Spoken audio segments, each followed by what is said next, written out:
ഹരി ഓം ഹരി ഓം. എല്ലാവർക്കും സുസ്വാഗതം.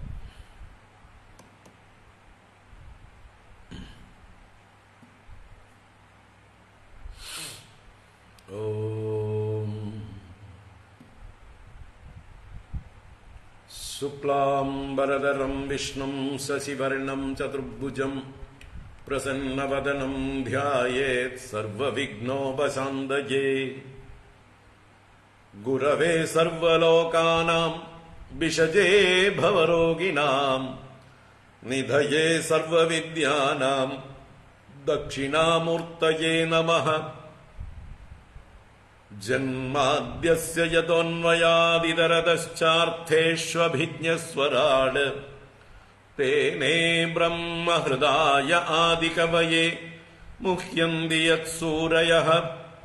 തേജോ വാരിമൃതാം യദാ വിനിമയോ യത്ര ത്രിസർഗോ അമൃഷാ ധാംനാ സ്വേന സദാ നിരസ്തകുഹകം സത്യം പരം ധീമഹി. ധർമ്മഃ പ്രോജ്ജിതകൈതപുത്ര പരമോ നിർമ്മത്സരാണാം സതാം. വേദ്യം വാസ്തവമത്ര വസ്തു ശിവദം താപത്രയോന്മൂലനം. ശ്രീമദ്ഭാഗവതേ മഹാമുനികൃതേ കിം വാ പരൈരീശ്വരഃ. സദ്യോ ഹൃദ്യവരുധ്യതേത്ര കൃതിഭിഃ ശുശ്രൂഷുഭിസ്തൽക്ഷണാത്. നിഗമകൽപതരോർഗളിതം ഫലം സുഖമുഖാദമൃതദ്രവസംയുതം പിബത ഭാഗവതം രസമാലയം മുഹുരഹോ രസികാ ഭുവി ഭാവുകാഃ. നാരായണം നമസ്കൃത്യ നരം ചൈവ നരോത്തമം ദേവീം സരസ്വതീം വ്യാസം തതോ ജയമുദീരയേത്. യം പ്രവ്രജന്തമനുപേതമപേതകൃത്യം ദ്വൈപായനോ വിരഹകാതര ആജുഹാവ. പുത്രേതി തന്മയതയാ തരവോപി നേതുഃ തം സർവഭൂതഹൃദയം മുനിമാനതോസ്മി. യസ്വാനുഭാവമഖിലശ്രുതിസാരമേകം അധ്യാത്മദീപമതിതിതീർഷദാം തമോന്ധം. സംസാരിണാം കരുണയാഃ പുരാണഗുഹ്യം തം വ്യാസസൂനുമുപയാമി ഗുരും മുനീനാം. മൂകം കരോതി വാചാലം പങ്കും ലംഘയതേ ഗിരിം യത്കൃപാതമഹം വന്ദേ പരമാനന്ദമാധവം.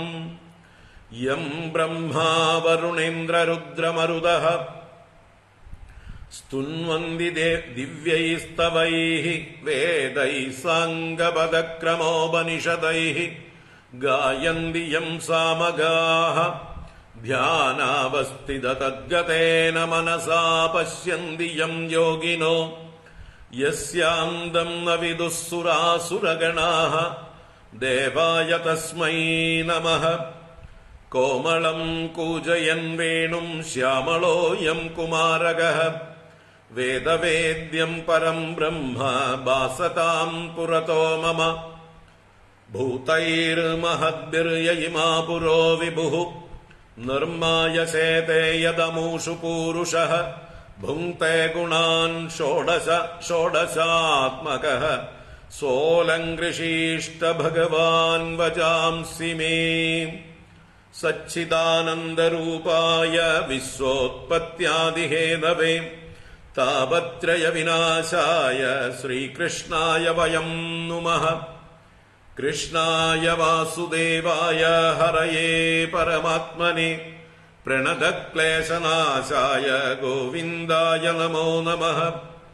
കൃഷ്ണായ വാസുദേവായ ദേവകീനന്ദനായ ച നന്ദഗോപകുമാരായ ഗോവിന്ദായ നമോ നമഃ. നമഃ പങ്കജനാഭായ നമഃ പങ്കജമാലിനേ നമഃ പങ്കജനേത്രായ നമസ്തേ പങ്കജാംഗ്രയേ. പീതാംബരം കരവിരാജിതശംഖചക്രകൗമോദഗീ സരസിജം കരുണാസമുദ്രം രാധാസഹായമതിസുന്ദരമന്ദഹാസം വാതാലയേശമനിശം ഹൃദി ഭാവയാമി വാതാലയേശമനിശം ഹൃദി ഭാവയാമി. ഓം നമോ ഭഗവതേ വാസുദേവായ. ഓം നമോ നാരായണായ. ഓം ശ്രീ ഗുരുവായൂരപ്പ ശരണം. ഓം നമഃ പരമഋഷിഭ്യോ നമഃ പരമഋഷിഭ്യഃ. ഓം ശ്രീ ഗുരുഭ്യോ നമഃ.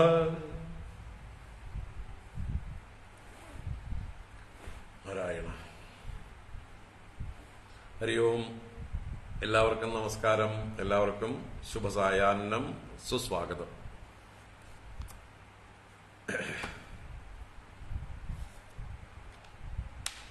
പന്ത്രണ്ടാം തീയതിയായിരുന്നു അവസാനത്തെ ഭാഗവത ജ്ഞാനഗംഗാ ക്ലാസ്. 13 മുതൽ ഇന്നലെ വരെ 18-ാം തീയതി വരെ നമ്മളൊരു യാത്രയിലായിരുന്നു. തീർത്ഥയാത്ര എന്ന് തന്നെ പറയാം. അതിന്റെ പ്രചോദനം, പ്രേരണ എന്ന് പറയുന്നത് ശ്രീശൈലം, ആന്ധ്രയിലെ ശ്രീശൈലം എന്നുള്ളതായിട്ടുള്ള ആ ജ്യോതിർലിംഗം, അത് നമ്മുടെ മനസ്സിൽ വളരെ കാലമായിട്ട് ദർശിക്കണം എന്നുള്ള ആഗ്രഹം തീവ്രമായിട്ടുണ്ടായിരുന്നു. കാരണം ആദിശങ്കര ഭഗവത്പാദരുടെ ജീവിതത്തിൽ വലിയ പ്രാധാന്യമുള്ള സ്ഥാനമാണ്. അദ്ദേഹം തപസ്സനുഷ്ഠിച്ചിട്ടുള്ള സ്ഥലമാണ്. അദ്ദേഹത്തിന്റെ ജീവിതത്തിൽ ഒരുപാട് സംഗതികൾ അവിടെ വെച്ചിട്ടാണ് നടന്നിട്ടുള്ളത്. കാപാലികന്മാർ ആചാര്യ ഭഗവത്പാദരെ വധിക്കാൻ ബലി കൊടുക്കുന്നതായിട്ടുള്ള ആ സന്ദർഭത്തിൽ പത്മപാദർ നരസിംഹമായി ആവിർഭവിച്ചതും, അവിടെ വെച്ച് ആ നരസിംഹ ദർശനത്തിൽ ആചാര്യ ഭഗവത്പാദർ ലക്ഷ്മീ നൃസിംഹ കരുണാരസ സ്തോത്രം രചിച്ചതും, അതുപോലെ ആ ശ്രീശൈലത്തിന്റെ നാഥനായ മല്ലികാർജുന സ്വാമിയെ സ്തുതിച്ചുകൊണ്ട് തന്നെയാണ് ശിവാനന്ദ ലഹരി എന്ന 100 ശ്ലോകങ്ങളുള്ള അതിഗംഭീരമായ ഭക്തി സ്തോത്രമായ ആ കൃതി രചിക്കപ്പെട്ടത്. അതിൽ പ്രത്യേകമായിട്ട് ആ ശ്രീശൈല നാഥനെ 49-50 ശ്ലോകങ്ങളിൽ ശിവാനന്ദ ലഹരിയിൽ പ്രത്യേകമായിട്ട് എടുത്ത് സ്തുതിക്കുന്നുണ്ട്. അതുപോലെ അവിടെ പാർവതീദേവി ഭ്രമരാംബിക എന്ന പേരിലാണ്, മല്ലികാർജുനന് കൂടെ ഭ്രമരാംബിക എന്ന പേരിലാണ് പാർവതീദേവി അറിയപ്പെടുന്നത്. ആ ഭ്രമരാംബികയെ സ്തുതിച്ചുകൊണ്ട് ഭ്രമരാംബാഷ്ടകം എന്ന അഷ്ടകവും അവിടെയാണ് രചിച്ചത്. അതുപോലെ സൗന്ദര്യലഹരിയും അവിടെ വെച്ചാണ് രചിക്കപ്പെട്ടിട്ടുള്ളതെന്ന് ഐതിഹ്യമുണ്ട്. അങ്ങനെ ആചാര്യ ഭഗവത്പാദർ വളരെ കാലം താമസിക്കുകയും ഇതുപോലെയുള്ള കൃതികളൊക്കെ രചിക്കുകയും ചെയ്ത ആ മഹത്തായ സ്ഥാനം, അത് ഏറ്റവും പർവ്വതങ്ങളുടെ മുകളിലാണ്. ആന്ധ്രയിലെ പ്രധാന 7 പർവ്വതങ്ങളിൽ ഒന്നാണ് ശ്രീശൈലം, മറ്റൊന്ന് തിരുമല, മറ്റൊന്ന് അഹോബിലം. 7 പർവ്വതങ്ങളിൽ പ്രധാനപ്പെട്ട തിരുപ്പതി, തിരുമല നമുക്കെല്ലാവർക്കും സുപരിചിതമാണ്. അതേപോലെ പ്രാധാന്യമർഹിക്കുന്ന പർവ്വതമാണ് ശ്രീശൈലം, ശ്രീഗിരി എന്നൊക്കെ അറിയപ്പെടുന്ന ആ ശ്രീശൈലം. അതുപോലെ തന്നെ അതിന്റെ അടുത്തുള്ള മറ്റൊരു പർവ്വതമാണ് അഹോബിലം. അഹോബിലമാണ് നരസിംഹമൂർത്തി അവതരിച്ച സ്ഥാനമായിട്ട് അറിയപ്പെടുന്നത്. അവിടെ അതിന്റെ എല്ലാ അവശിഷ്ടങ്ങളും ഇപ്പോഴും ശേഷിക്കുന്ന സ്ഥാനമാണ്. അഹോബിലത്ത് ആ നരസിംഹമൂർത്തി എന്തൊക്കെ ലീലകൾ ചെയ്തുവോ അതിന്റെയൊക്കെ സ്മാരകങ്ങൾ, പ്രതീകങ്ങളായിട്ട് അവിടെ ഉണ്ട്. നവനരസിംഹ സ്ഥാനങ്ങളാണ്. 9 നരസിംഹങ്ങളെ പ്രതിനിധീകരിച്ചുകൊണ്ട് 9 സ്ഥാനങ്ങൾ. അഹോബിലം എന്ന് പറഞ്ഞാൽ ആശ്ചര്യകരമായ ഗുഹ എന്നാണ്. അഹോ എന്നത് ആശ്ചര്യത്തെ സൂചിപ്പിക്കുന്നു. ബിലം എന്നത് ദ്വാരം, മാളം, ഗുഹ എന്നൊക്കെ അർത്ഥമാണ്. അപ്പോൾ ഏറ്റവും ആശ്ചര്യകരമായ ഗുഹ. അപ്പോൾ ഈ നവനരസിംഹ ക്ഷേത്രങ്ങളിൽ ഏറ്റവും പ്രധാനപ്പെട്ടത് ഈ ഗുഹയ്ക്കകത്തുള്ളതായിട്ടുള്ള ക്ഷേത്രമാണ് അഹോബിലം എന്ന് പറയുന്നത്. മറ്റ് പല നരസിംഹ ഭാവങ്ങളും അവിടെയുണ്ട്. അതുപോലെ ആ ശൃംഗത്തിന്റെ ഏറ്റവും ഉച്ചിയിലാണ് ഈ തൂണ് പിളർന്ന് നരസിംഹമൂർത്തി വന്ന സ്ഥാനം. പിന്നീട് ഹിരണ്യകശിപുവിനെ മാറി പിളർന്ന് വധിച്ചതായിട്ടുള്ള സ്ഥാനം, പ്രഹ്ലാദനെ അനുഗ്രഹിച്ച സ്ഥാനം, ബ്രഹ്മാവിനെ മഹാദേവനെ ഒക്കെ അനുഗ്രഹിച്ച പ്രത്യേക സ്ഥാനങ്ങൾ, ഇങ്ങനെ 9 സ്ഥാനങ്ങൾ ഈ അഹോബിലത്തിലും ഉണ്ട്. അത് മുഴുവൻ വനമാണ്. അഹോബിലം എന്നുള്ളത് ഒരു പർവ്വതത്തില് വനങ്ങളും ഗുഹകളും നിറഞ്ഞ സ്ഥലമാണ്. അപ്പൊ അവിടെയും ഈ കൂട്ടത്തില് ദർശിക്കാൻ ഭാഗ്യമുണ്ടായി. അതുപോലെ നന്ദിയാൽ എന്ന ഡിസ്ട്രിക്റ്റിലാണിത്. അപ്പൊ അവിടെ മഹാനന്ദി എന്ന് പറയുന്ന നന്ദികേശ്വരന്റെ സ്ഥാനമുണ്ട്. ആ നന്ദികേശ്വരനെ പ്രധാനമായി കരുതുന്ന മഹാനന്ദി ക്ഷേത്രം അവിടെയും ദർശിച്ചു. അപ്പൊ ഇങ്ങനെ ഈ ദർശനങ്ങളും കഴിഞ്ഞു. ശ്രീശൈലം, അഹോബിലം, നന്ദികേശ്വരന്റെ സ്ഥാനമായ നന്ദിയാൽ മഹാനന്ദി, പിന്നെ ഹൈദരാബാദിലുള്ള ചില സ്ഥാനങ്ങൾ. ഇന്നലെ രാമാനുജ പ്രതിമ ഇതാക്കിയിട്ടുള്ള വലിയ സ്റ്റാച്യു ഓഫ് ഈക്വാലിറ്റി എന്ന് അറിയപ്പെടുന്ന ആ വലിയ സമുച്ചയം, അവിടെയും ഇന്നലെ പോയിരുന്നു. പിന്നെയും പല സ്ഥാനങ്ങളും കണ്ടു. അതിനേക്കാൾ പ്രധാനം അവിടെ വെച്ച് ശ്രീശൈലത്ത് വെച്ച് ശങ്കര ഭാഷ്യ പാരായണം നടക്കുന്നുണ്ട്. 12 ദിവസമായിട്ട് നടക്കുന്ന പരിപാടി ആരംഭിച്ചത് 15-ാം തീയതി വൈകുന്നേരമാണ്. അപ്പോൾ അത് ഉദ്ഘാടന സമയത്ത് നമുക്കവിടെ ഉണ്ടാവാൻ പറ്റി. അതിലെത്തിച്ചേരലും കൂടിയായിരുന്നു ഒരു പ്രചോദനം. ഹരിബ്രഹ്മേന്ദ്രാനന്ദ തീർത്ഥ എന്ന് പറയുന്ന മലയാളിയായിട്ടുള്ള സ്വാമിജിയുടെ നേതൃത്വത്തിൽ വടക്കേ ഇന്ത്യയിൽ നിന്നും അനേക സന്യാസിമാർ വന്ന്, അതുപോലെ തെക്കേ ഇന്ത്യയിലും ഇന്ത്യയുടെ പല ഭാഗത്തു നിന്നുള്ള സന്യാസിമാരൊക്കെ കൂടി ചേർന്ന് മറ്റ് ഗൃഹസ്ഥരും ബ്രഹ്മചാരിമാരും എല്ലാവരുമായിട്ട് ശങ്കരാചാര്യരുടെ പ്രസ്ഥാനത്രയ ഭാഷ്യങ്ങൾ, 10 ഉപനിഷത്തുക്കളുടെയും ഭഗവത്ഗീതയുടെയും ബ്രഹ്മസൂത്രത്തിന്റെയും ഭാഷ്യങ്ങൾ 12 ദിവസങ്ങളായി പാരായണം ചെയ്യുന്ന പരിപാടിയാണ്. നമാമി ശങ്കരം എന്നാണ് ആ പരിപാടിക്ക് പേര്. അപ്പൊ അതിന്റെ ഉദ്ഘാടന സഭയിലും പിന്നീട് ഒരു ദിവസം കുറച്ചു നേരം പാരായണം ചെയ്യാനും ഒക്കെ കൂടാൻ പറ്റി. അതിൻ്റെ ഇടയിലാണ് ഈ ദർശനങ്ങളൊക്കെ, ശ്രീശൈലത്തുള്ള ദർശനങ്ങളൊക്കെ. അപ്പൊ അങ്ങനെ ഒരു 6 ദിവസം വളരെ സന്തോഷകരമായിട്ടുള്ള ഈശ്വര അനുഗ്രഹത്താൽ, ഗുരുപരമ്പരയുടെ അനുഗ്രഹത്താലൊക്കെ ധന്യമായിട്ടുള്ള, അതിൻ്റെ ഇടയ്ക്ക് അതിനേക്കാൾ പറയാനുള്ളത് 2 മഹാത്മാക്കളുടെ ആശ്രമങ്ങളിൽ ചെന്നു.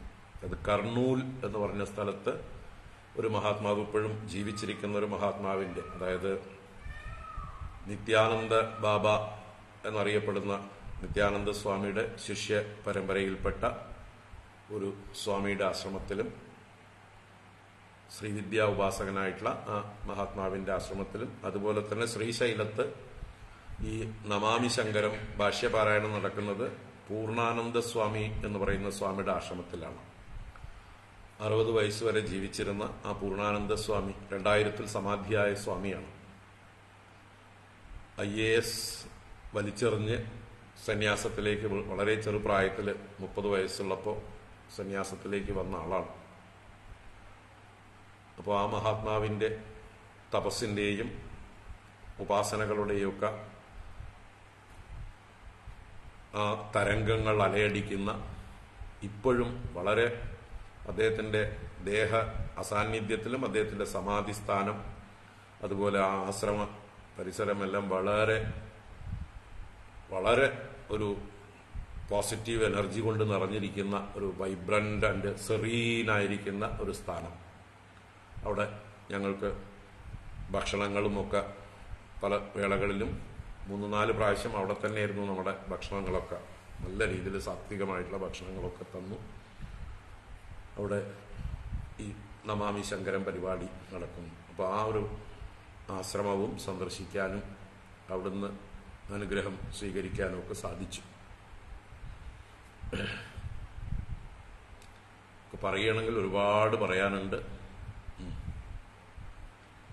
അപ്പോൾ അതെ, 12 ജ്യോതിർലിംഗങ്ങളിൽ ഒന്നാണ്. തെക്കേ ഇന്ത്യയിൽ 2 ജ്യോതിർലിംഗങ്ങളാണുള്ളത്, രാമേശ്വരവും ശ്രീശൈലവും. അതിൽ ഒന്നാണ് ശ്രീശൈലം. അപ്പോൾ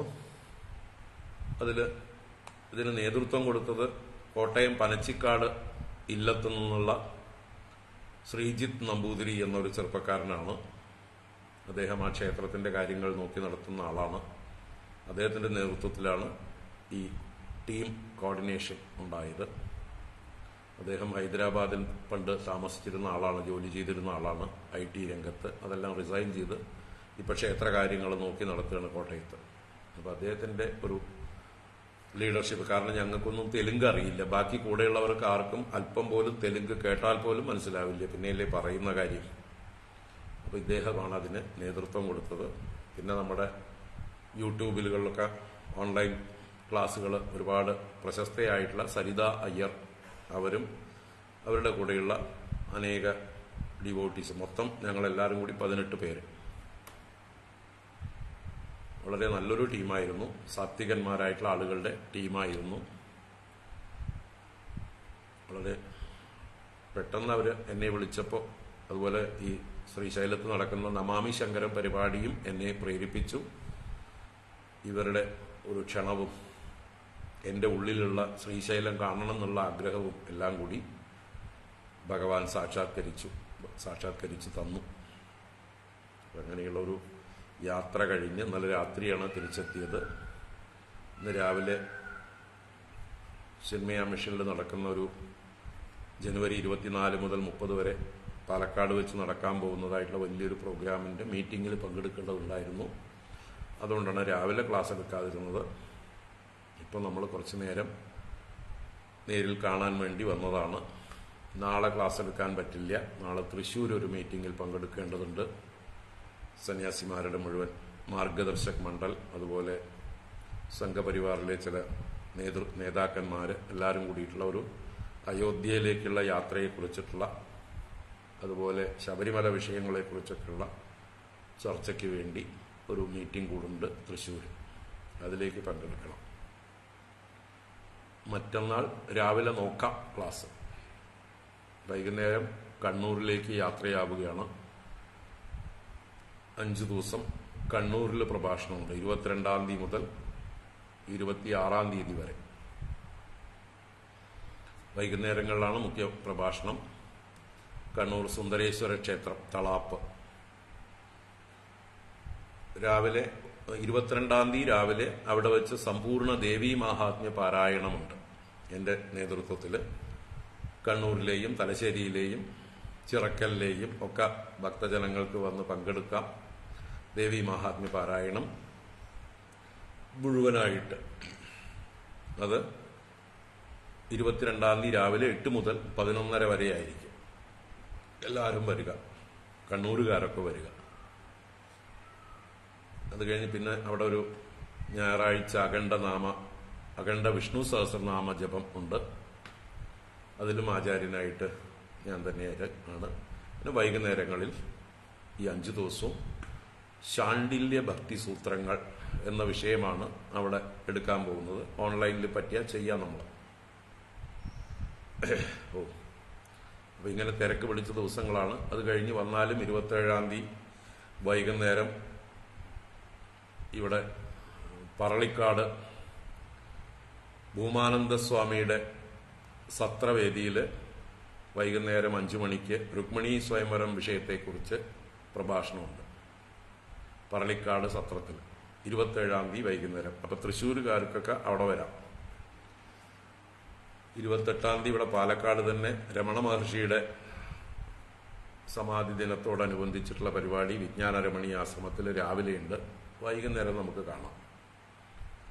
29-ാം തീയതി ഏറ്റുമാനൂരാണ് ഒരു ഭാഗവത സപ്താഹത്തില് വൈകുന്നേരം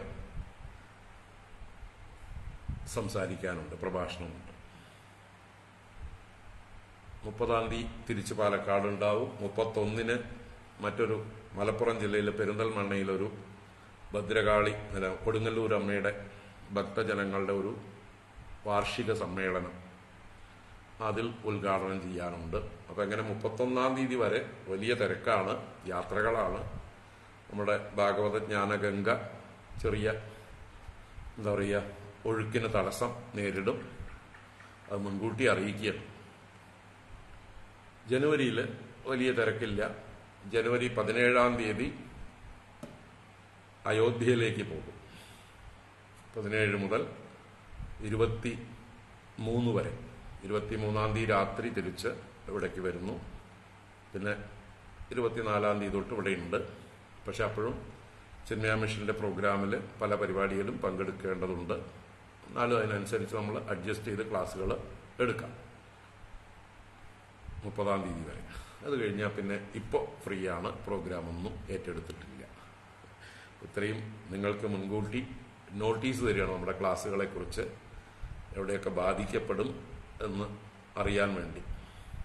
എന്തായാലും ഒഴിവ് കിട്ടുമ്പോഴൊക്കെ നമ്മൾ ഭാഗവതം ജ്ഞാനഗംഗ ഒഴുകുന്നതായിരിക്കും. അപ്പം നമുക്ക് ഇന്ന് അധികം സമയമില്ല, ഒരുപാട് വൈകി. എന്തായാലും ഈ 11-ാം അധ്യായം അവസാനത്തെ 5 ശ്ലോകങ്ങളോ 6 ശ്ലോകങ്ങളോ നമ്മൾ ബാക്കി നിൽക്കുന്നുണ്ട്. അതിലേക്കൊന്ന് വേഗം പോകാം. 11-ാം അധ്യായം ഒന്ന് വേഗം വായിക്കാം. ഏകാദശ അധ്യായം. ഏറ്റുമാനൂർ അമ്പലത്തിൽ തന്നെയാണ്. ഏറ്റുമാനൂർ ക്ഷേത്രത്തോടനുബന്ധിച്ചാണ്. അവിടെയുള്ള ഏതാ ഹാളെന്ന് എനിക്കറിയില്ല. ക്ഷേത്രത്തിൽ നടക്കുന്ന സപ്താഹമാണ്. ആ സപ്താഹത്തിൽ വൈകുന്നേരം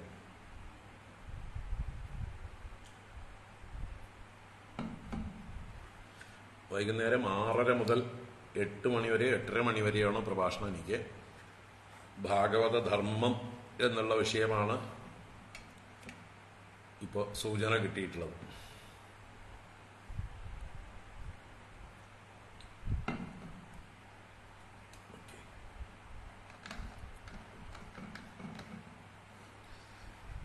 നാരായണ. ഓം നമോ ഭഗവതേ വാസുദേവായ. അഥ ശ്രീമദ്ഭാഗവതേ സപ്തമസ്കന്ധേ ഏകാദശോऽധ്യായഃ. ശ്രീശുക ഉവാച ശ്രുത്വേഹിതം സാധു സഭാസഭാജിതം മഹത്തമാഗ്രണ്യ ഉരുക്രമാത്മനഃ യുധിഷ്ഠിരോ ദൈത്യപതേർമുദായുതഃ പപ്രച്ഛ ഭൂയസ്തനയം സ്വയംഭുവഃ.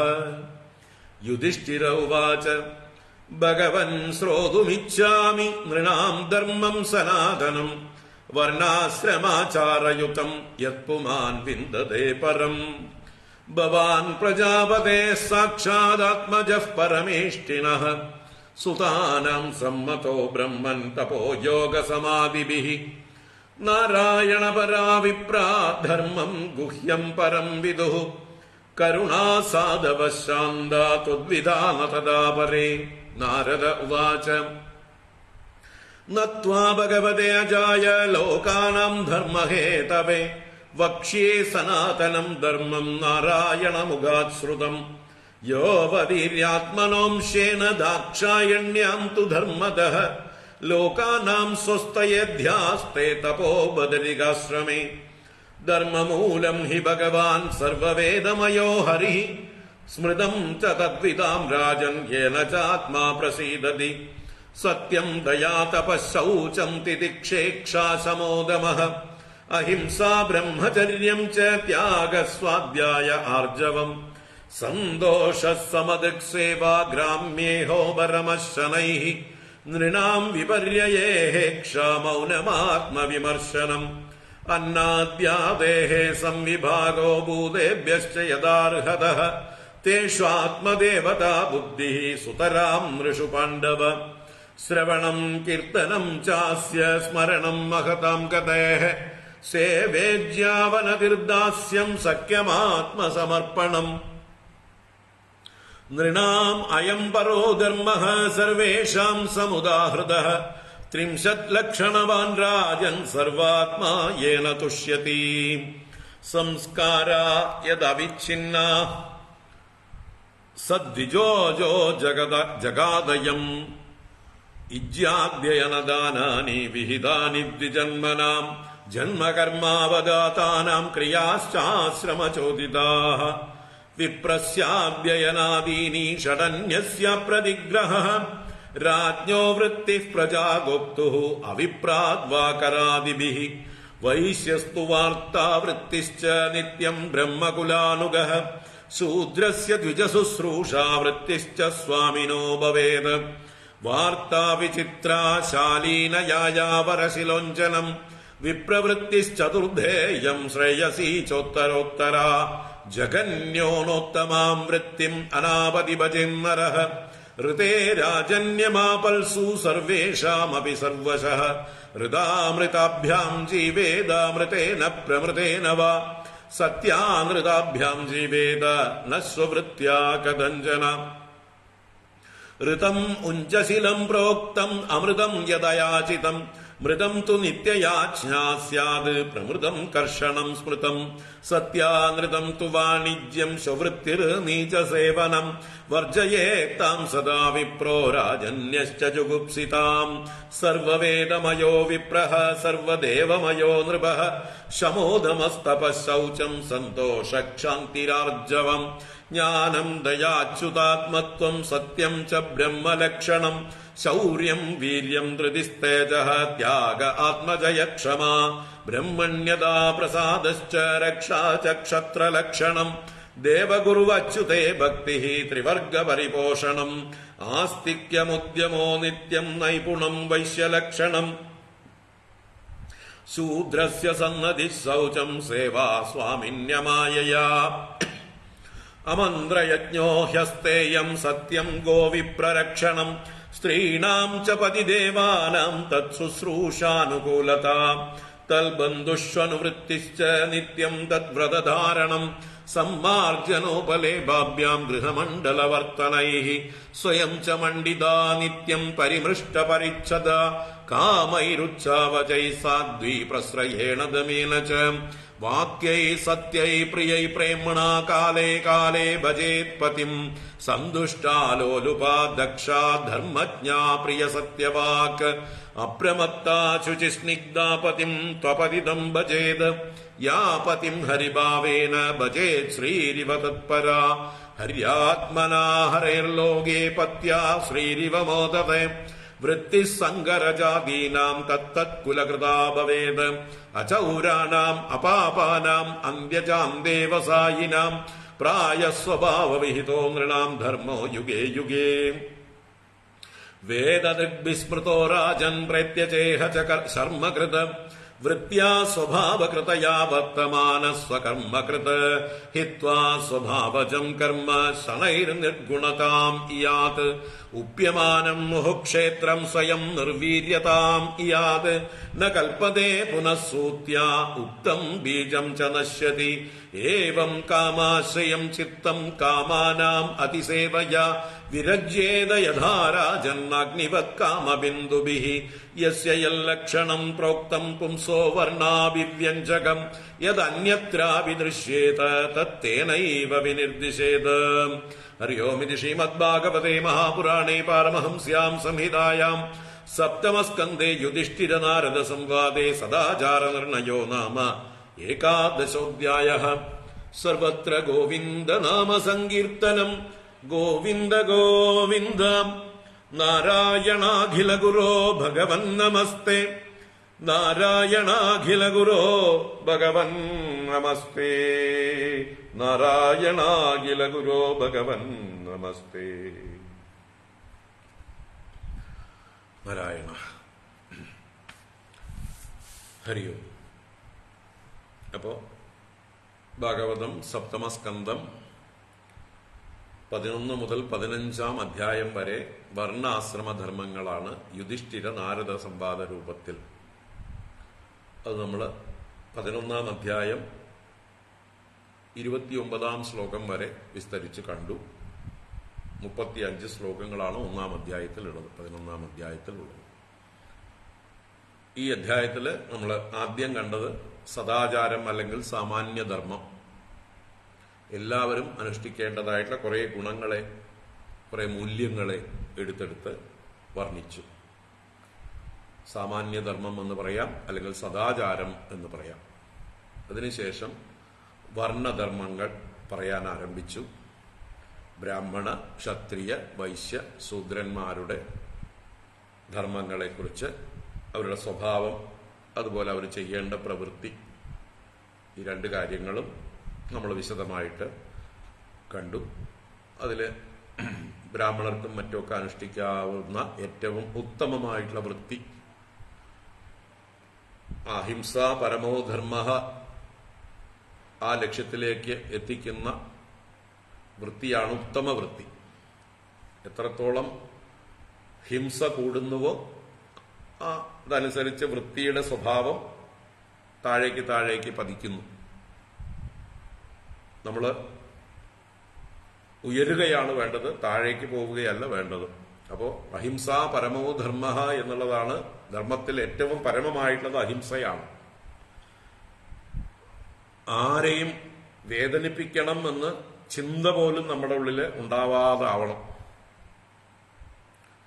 പക്ഷെ അത് പെട്ടെന്നൊന്നും സാധിക്കില്ല. കാരണം ഇത്രയും കാലം നമ്മുടെ ജന്മജന്മാന്തരങ്ങളായും ഈ ജന്മത്തിലും നമ്മൾ ആർജിച്ചതായിട്ടുള്ള നമ്മുടെ ആ തമോ ഗുണ രജോ ഗുണ സമ്മർദ്ദം, ആ ഗുണങ്ങളുടെ അതുകൊണ്ട് പ്രവർത്തനം കൊണ്ട് നമ്മൾ അറിയാതെ തന്നെ മറ്റുള്ളവരെ വേദനിപ്പിക്കുന്ന പ്രവൃത്തികളും വാക്കുകളും ചിന്തകളും നമ്മുടെ ഉള്ളിൽ ഉണ്ടായിക്കൊണ്ടിരിക്കും. അതിനെ ശുദ്ധീകരിക്കലാണ് ഇവിടെ വർണ്ണാശ്രമ ധർമ്മ ആചരണത്തിലൂടെ ഉദ്ദേശിക്കുന്നത്. അല്ലെങ്കിൽ തന്നെ നമ്മൾ സപ്തമസ്കന്ധത്തിന്റെ ലക്ഷണം അഥവാ വിഷയം കർമ്മവാസനകളാണ്. ഊതയ കർമ്മവാസന. ഇപ്പൊ കർമ്മവാസനകളെ ശുദ്ധീകരിക്കാനുള്ള ജീവിത പദ്ധതിക്ക് പേരാണ് വർണ്ണാശ്രമധർമ്മം. അപ്പൊ അതിൽ ഏറ്റവും സംസ്കാരഹീനന്മാരായിട്ടുള്ള ആളുകൾക്കും ഉയർന്നു വരാൻ അവരുടെ ആചരണത്തിലൂടെ അവരുടെ സ്വധർമ്മം ആചരിച്ച് അവരുടെ ആ ഗുണങ്ങളെ ശുദ്ധീകരിച്ച് വാസനകളെ ശുദ്ധീകരിച്ച് അന്ത്യജൻ എന്ന് പറയുന്ന ഏറ്റവും താഴ്ന്ന തലത്തിൽ നിന്ന് ശൂദ്ര തലത്തിലേക്കും ശൂദ്രത്വത്തിൽ നിന്ന് വൈശ്യത്വത്തിലേക്കും വൈശ്യത്വത്തിൽ നിന്ന് ക്ഷത്രിയത്വത്തിലേക്കും ക്ഷത്രിയത്വത്തിൽ നിന്ന് ബ്രാഹ്മണ്യത്തിലേക്കും ബ്രാഹ്മണ്യത്തിൽ നിന്ന് നിർഗുണ ഭാവത്തിലേക്കും ഗുണാതീതമായിരിക്കുന്ന അവസ്ഥയിലേക്കും ഇങ്ങനെയാണ് ഉയർന്നു വരേണ്ടത്. നമ്മളിപ്പോ എവിടെ നിൽക്കണോ അവിടെ നിന്ന് ഉയരാനാണ് ശ്രമിക്കേണ്ടത്. നമ്മളിപ്പോ നമ്മുടെ സ്വഭാവം, നമ്മുടെ ഗുണങ്ങൾ അത് ശൂദ്ര സ്വഭാവമാണോ വൈശ്യ സ്വഭാവമാണോ ക്ഷത്രിയ സ്വഭാവമാണോ ബ്രാഹ്മണ സ്വഭാവമാണോ എന്ന് ഓരോരുത്തരും ഈ ലക്ഷണങ്ങളിൽ നിന്ന്, ശാസ്ത്രങ്ങൾ പറയുന്ന ലക്ഷണങ്ങളിൽ നിന്ന് തിരിച്ചറിഞ്ഞുകൊണ്ട് പുരോഗതിയാണ് അഥവാ ഊർധ്വഗതിയാണ് നേടേണ്ടത്. മുന്നോട്ടാണ് നടക്കേണ്ടത്, പിന്നോട്ടല്ല. അപ്പൊ ശുദ്ധീകരിച്ച് എല്ലാം ആത്മസ്വരൂപമാണ്, അല്ലെങ്കിൽ എല്ലാം ഈശ്വര അഭിവ്യക്തിയാണ്. ആ ഒരു തലത്തിൽ എത്തുമ്പോഴാണ് അഹിംസ പരമോ ധർമ്മ എന്ന ഒരു തലത്തിലേക്ക് നമ്മൾ എത്തുള്ളൂ. ഞാൻ എന്നെ തന്നെ എല്ലാറ്റിലും കാണുമ്പോൾ എൻ്റെ ഉള്ളില് ഭേദഭാവന ഇല്ലാത്തത് കൊണ്ട് ആരോടും ഒരു തരത്തിലുള്ളതായിട്ടുള്ള ദ്വേഷവും ഹിംസാ ബുദ്ധിയും ഉണ്ടാവാതെ ആവണം. അപ്പൊ അതിലേക്കുള്ള ജീവിത പദ്ധതിയാണ് ഈ വർണ്ണാശ്രമധർമ്മം. മനുഷ്യനെ ശുദ്ധീകരിച്ച് ഈശ്വര സ്വരൂപനാക്കി ആത്മസ്വരൂപനാക്കി അതിൽ നിഷ്ഠ നേടാനുള്ളതായിട്ടുള്ള പദ്ധതിയാണ് വർണ്ണാശ്രമധർമ്മം. അപ്പോ ആർക്കും ഈ പറഞ്ഞ വൈശ്യ ക്ഷത്രിയ ബ്രാഹ്മണ അവസ്ഥയിൽ നിന്ന് ഉയർന്ന് ഗുണാതീതരാവേണ്ടതാണ്. അതാണ് നമ്മുടെ ശാസ്ത്രങ്ങളൊക്കെ പറഞ്ഞു തരുന്നത്. ത്രൈഗുണ്യ വിഷയാ വേദാഹ നിസ്ത്രൈഗുണ്യോ ഭവാർജുന. ഭഗവാൻ അർജുനനോട് ഗീതയിൽ 2-ാം അധ്യായത്തിൽ ഉപദേശിക്കുന്നു. ത്രൈഗുണ്യ വിഷയാ വേദാഹ. ഈ വൈദിക ജീവിതം എന്നുള്ളത് ഈ 3 ഗുണങ്ങളെ സംബന്ധിച്ചതായിട്ടുള്ള ജീവിതമാണ്. അതിൽ നിന്ന് ഉയർന്ന് നിസ്ത്രൈഗുണ്യോ ഭവ, ഹേ അർജുന, ത്രിഗുണാതീതനായി ഭവിച്ചാലും അതിനുള്ള വഴി എന്താണ്? നിർദ്വന്ദ്വോ നിത്യസത്വസ്ഥഃ നിർയോഗക്ഷേമ ആത്മവാൻ. ദ്വന്ദ്വങ്ങളെ സമമായിട്ട് കാണാനുള്ള ഒരു മനസ്സ്, ഒരു വികാസം നമ്മൾ നേടിയെടുക്കുക. ദ്വന്ദ്വങ്ങൾ എന്ന് പറഞ്ഞാൽ ഓപ്പോസിറ്റ്സ്, ഏത് തരത്തിലും സുഖം, ദുഃഖം, മാനം, അപമാനം, ലാഭം, നഷ്ടം, ഇങ്ങനെ എന്തൊക്കെ ദ്വന്ദ്വങ്ങളുണ്ടോ രണ്ടിനെയും ഒരുപോലെ സഹിക്കാൻ, സമഭാവനയോടെ കാണാനുള്ള തിതിക്ഷ, അത് സഹനശക്തി ഉൾക്കൊള്ളാനുള്ളതായിട്ടുള്ള വലുപ്പം നമ്മൾ ആർജിക്കുകയാണ് ആദ്യം വേണ്ടത്. നിർദ്വന്ദ്വോ ഭവ. അതിന് പിന്നീട് സത്വഗുണം വർദ്ധിപ്പിച്ച് നിത്യസത്വസ്ഥോ ഭവ. അപ്പൊ സത്വഗുണത്തെ വർദ്ധിപ്പിക്കാനായിക്കൊണ്ട് എന്തൊക്കെയാണ് ചെയ്യേണ്ടത്? സാത്വികങ്ങളായ കാര്യങ്ങളെ മാത്രം പിന്തുടരുക.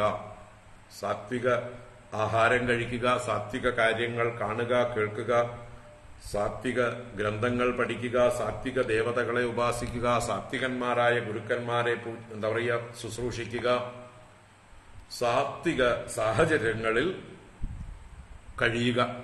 അങ്ങനെ നമുക്ക് സത്വഗുണം വർദ്ധിപ്പിച്ച് നിത്യസത്വസ്ഥന്മാരായി തീരാം.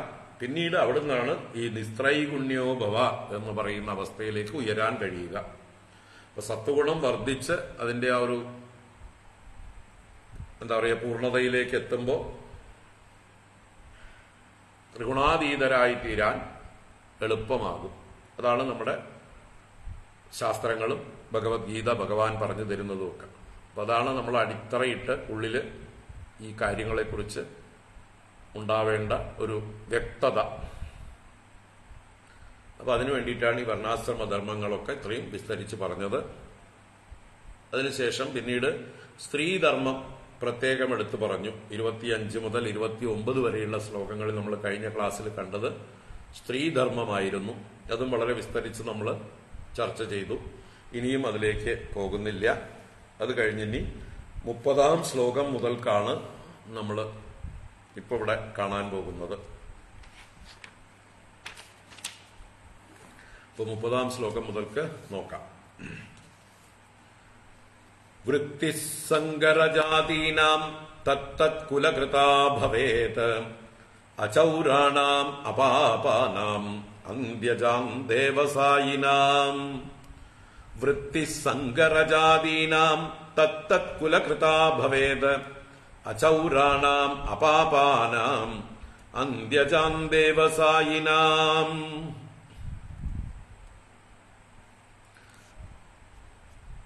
ഇവിടെ സങ്കരജാതീനാം വൃത്തി, സങ്കരജാതികളായിരിക്കുന്നവരുടെ ജീവിത രീതി, വൃത്തി എന്ന് പറഞ്ഞാൽ ഉപജീവന മാർഗം.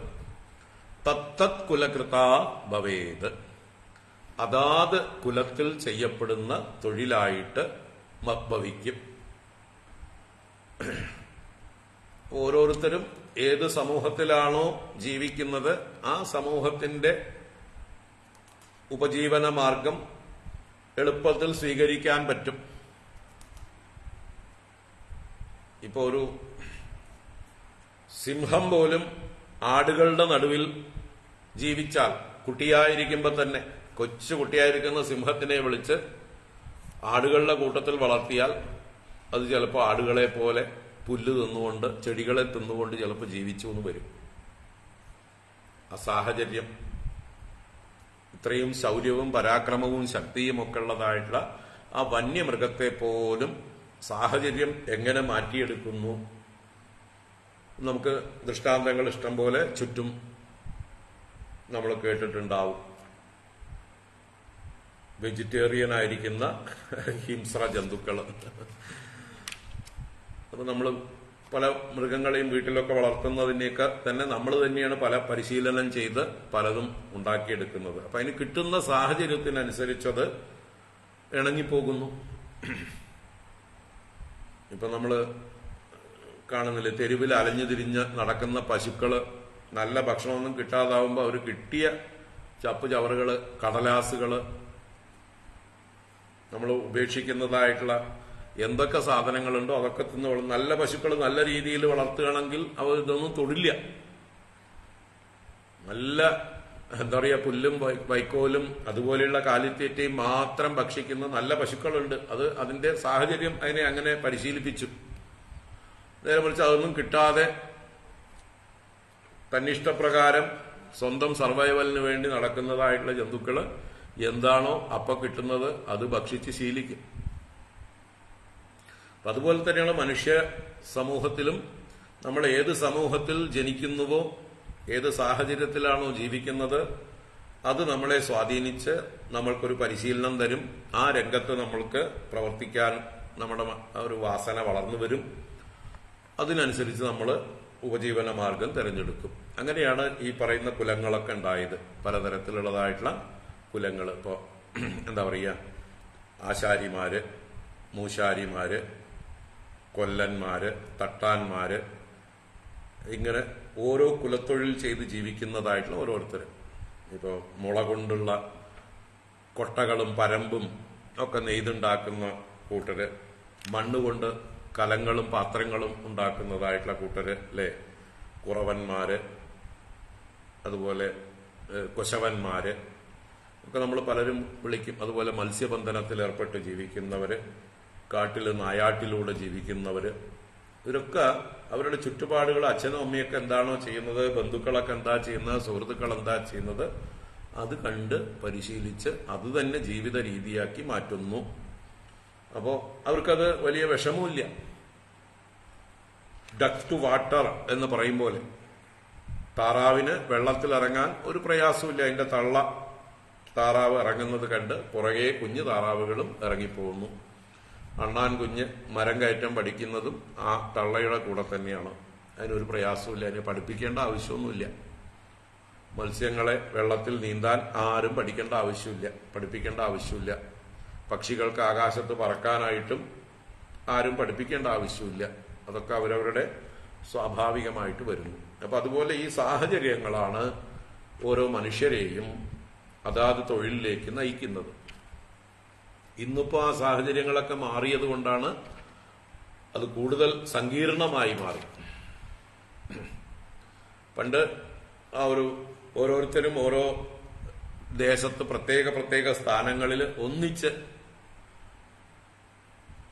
സെറ്റിൽമെന്റ് ആയിട്ട് താമസിച്ചിരുന്നു.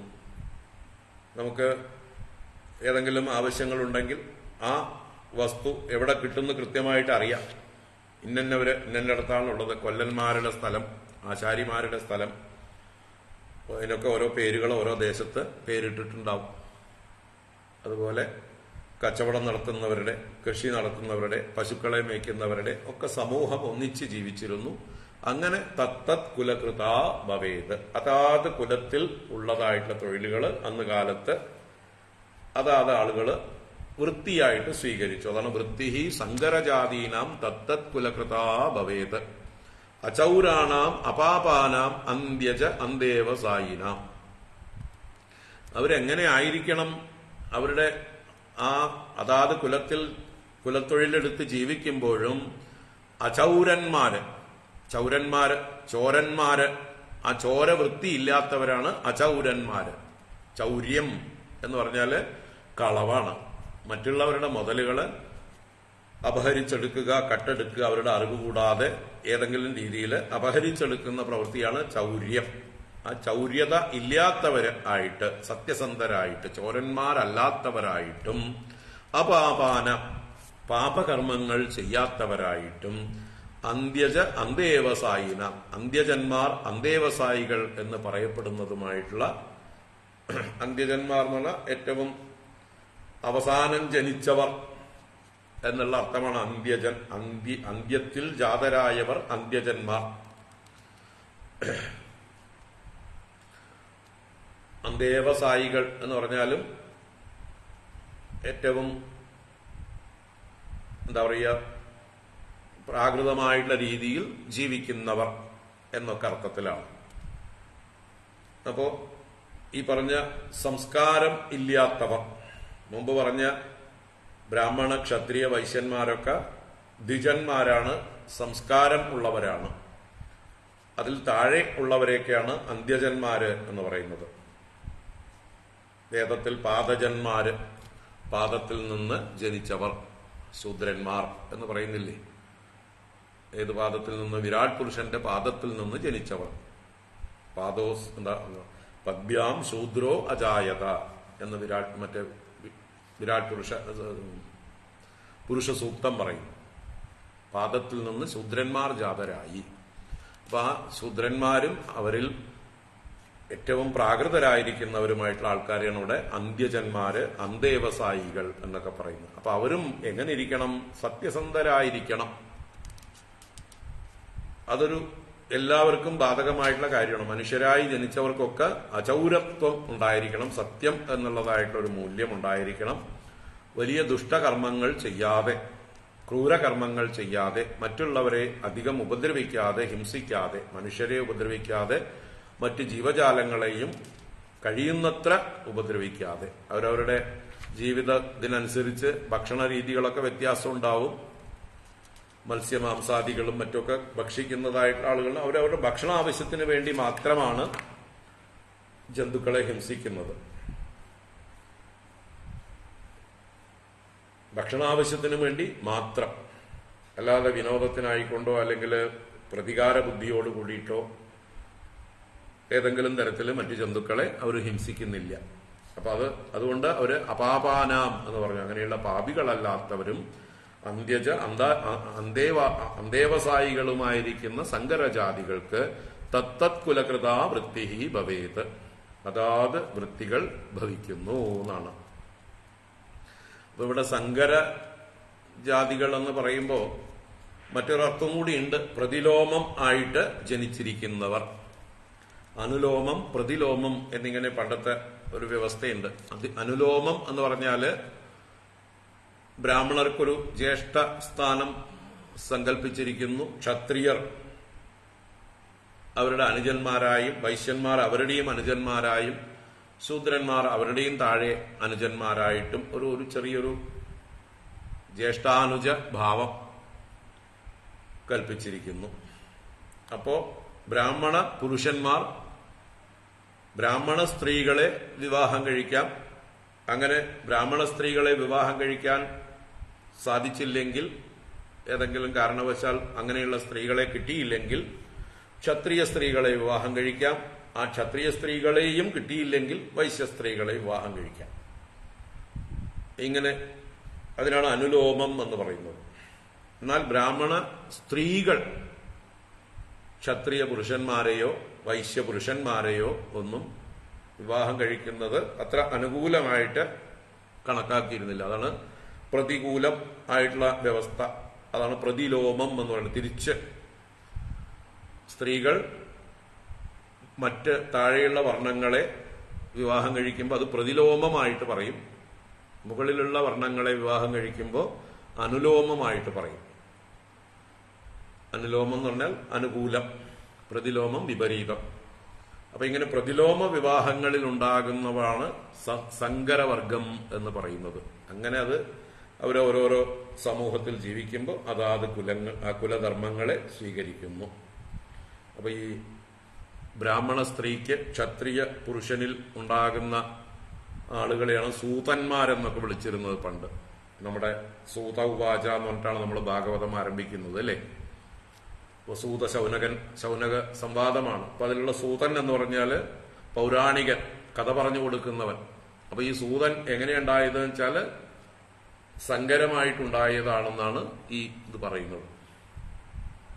ഉയർന്ന സംസ്കാരമുള്ള സ്ത്രീകൾ, അതിൽ താഴെയുള്ളതായിട്ടുള്ള അഥവാ ബ്രാഹ്മണ സംസ്കാരമുള്ള സ്ത്രീകൾ ക്ഷത്രിയ പുരുഷന്മാരെ വിവാഹം കഴിക്കുമ്പോൾ അവരിൽ ഉണ്ടാകുന്ന സന്തതികളാണ് സൂതന്മാരായിത്തീരുന്നത്. അവരുടെ കുലവൃത്തി, അവർക്ക് വേദം പഠിപ്പിക്കാനുള്ള അധികാരം ഇല്ല, പക്ഷെ പുരാണങ്ങൾ പഠിപ്പിക്കാം എന്നൊക്കെ അന്നത്തെ ആ കാലത്തെ വ്യവസ്ഥയാണ്. ഓരോ കാലത്തിലുള്ളതായിട്ടുള്ള വ്യവസ്ഥയാണിതെല്ലാം.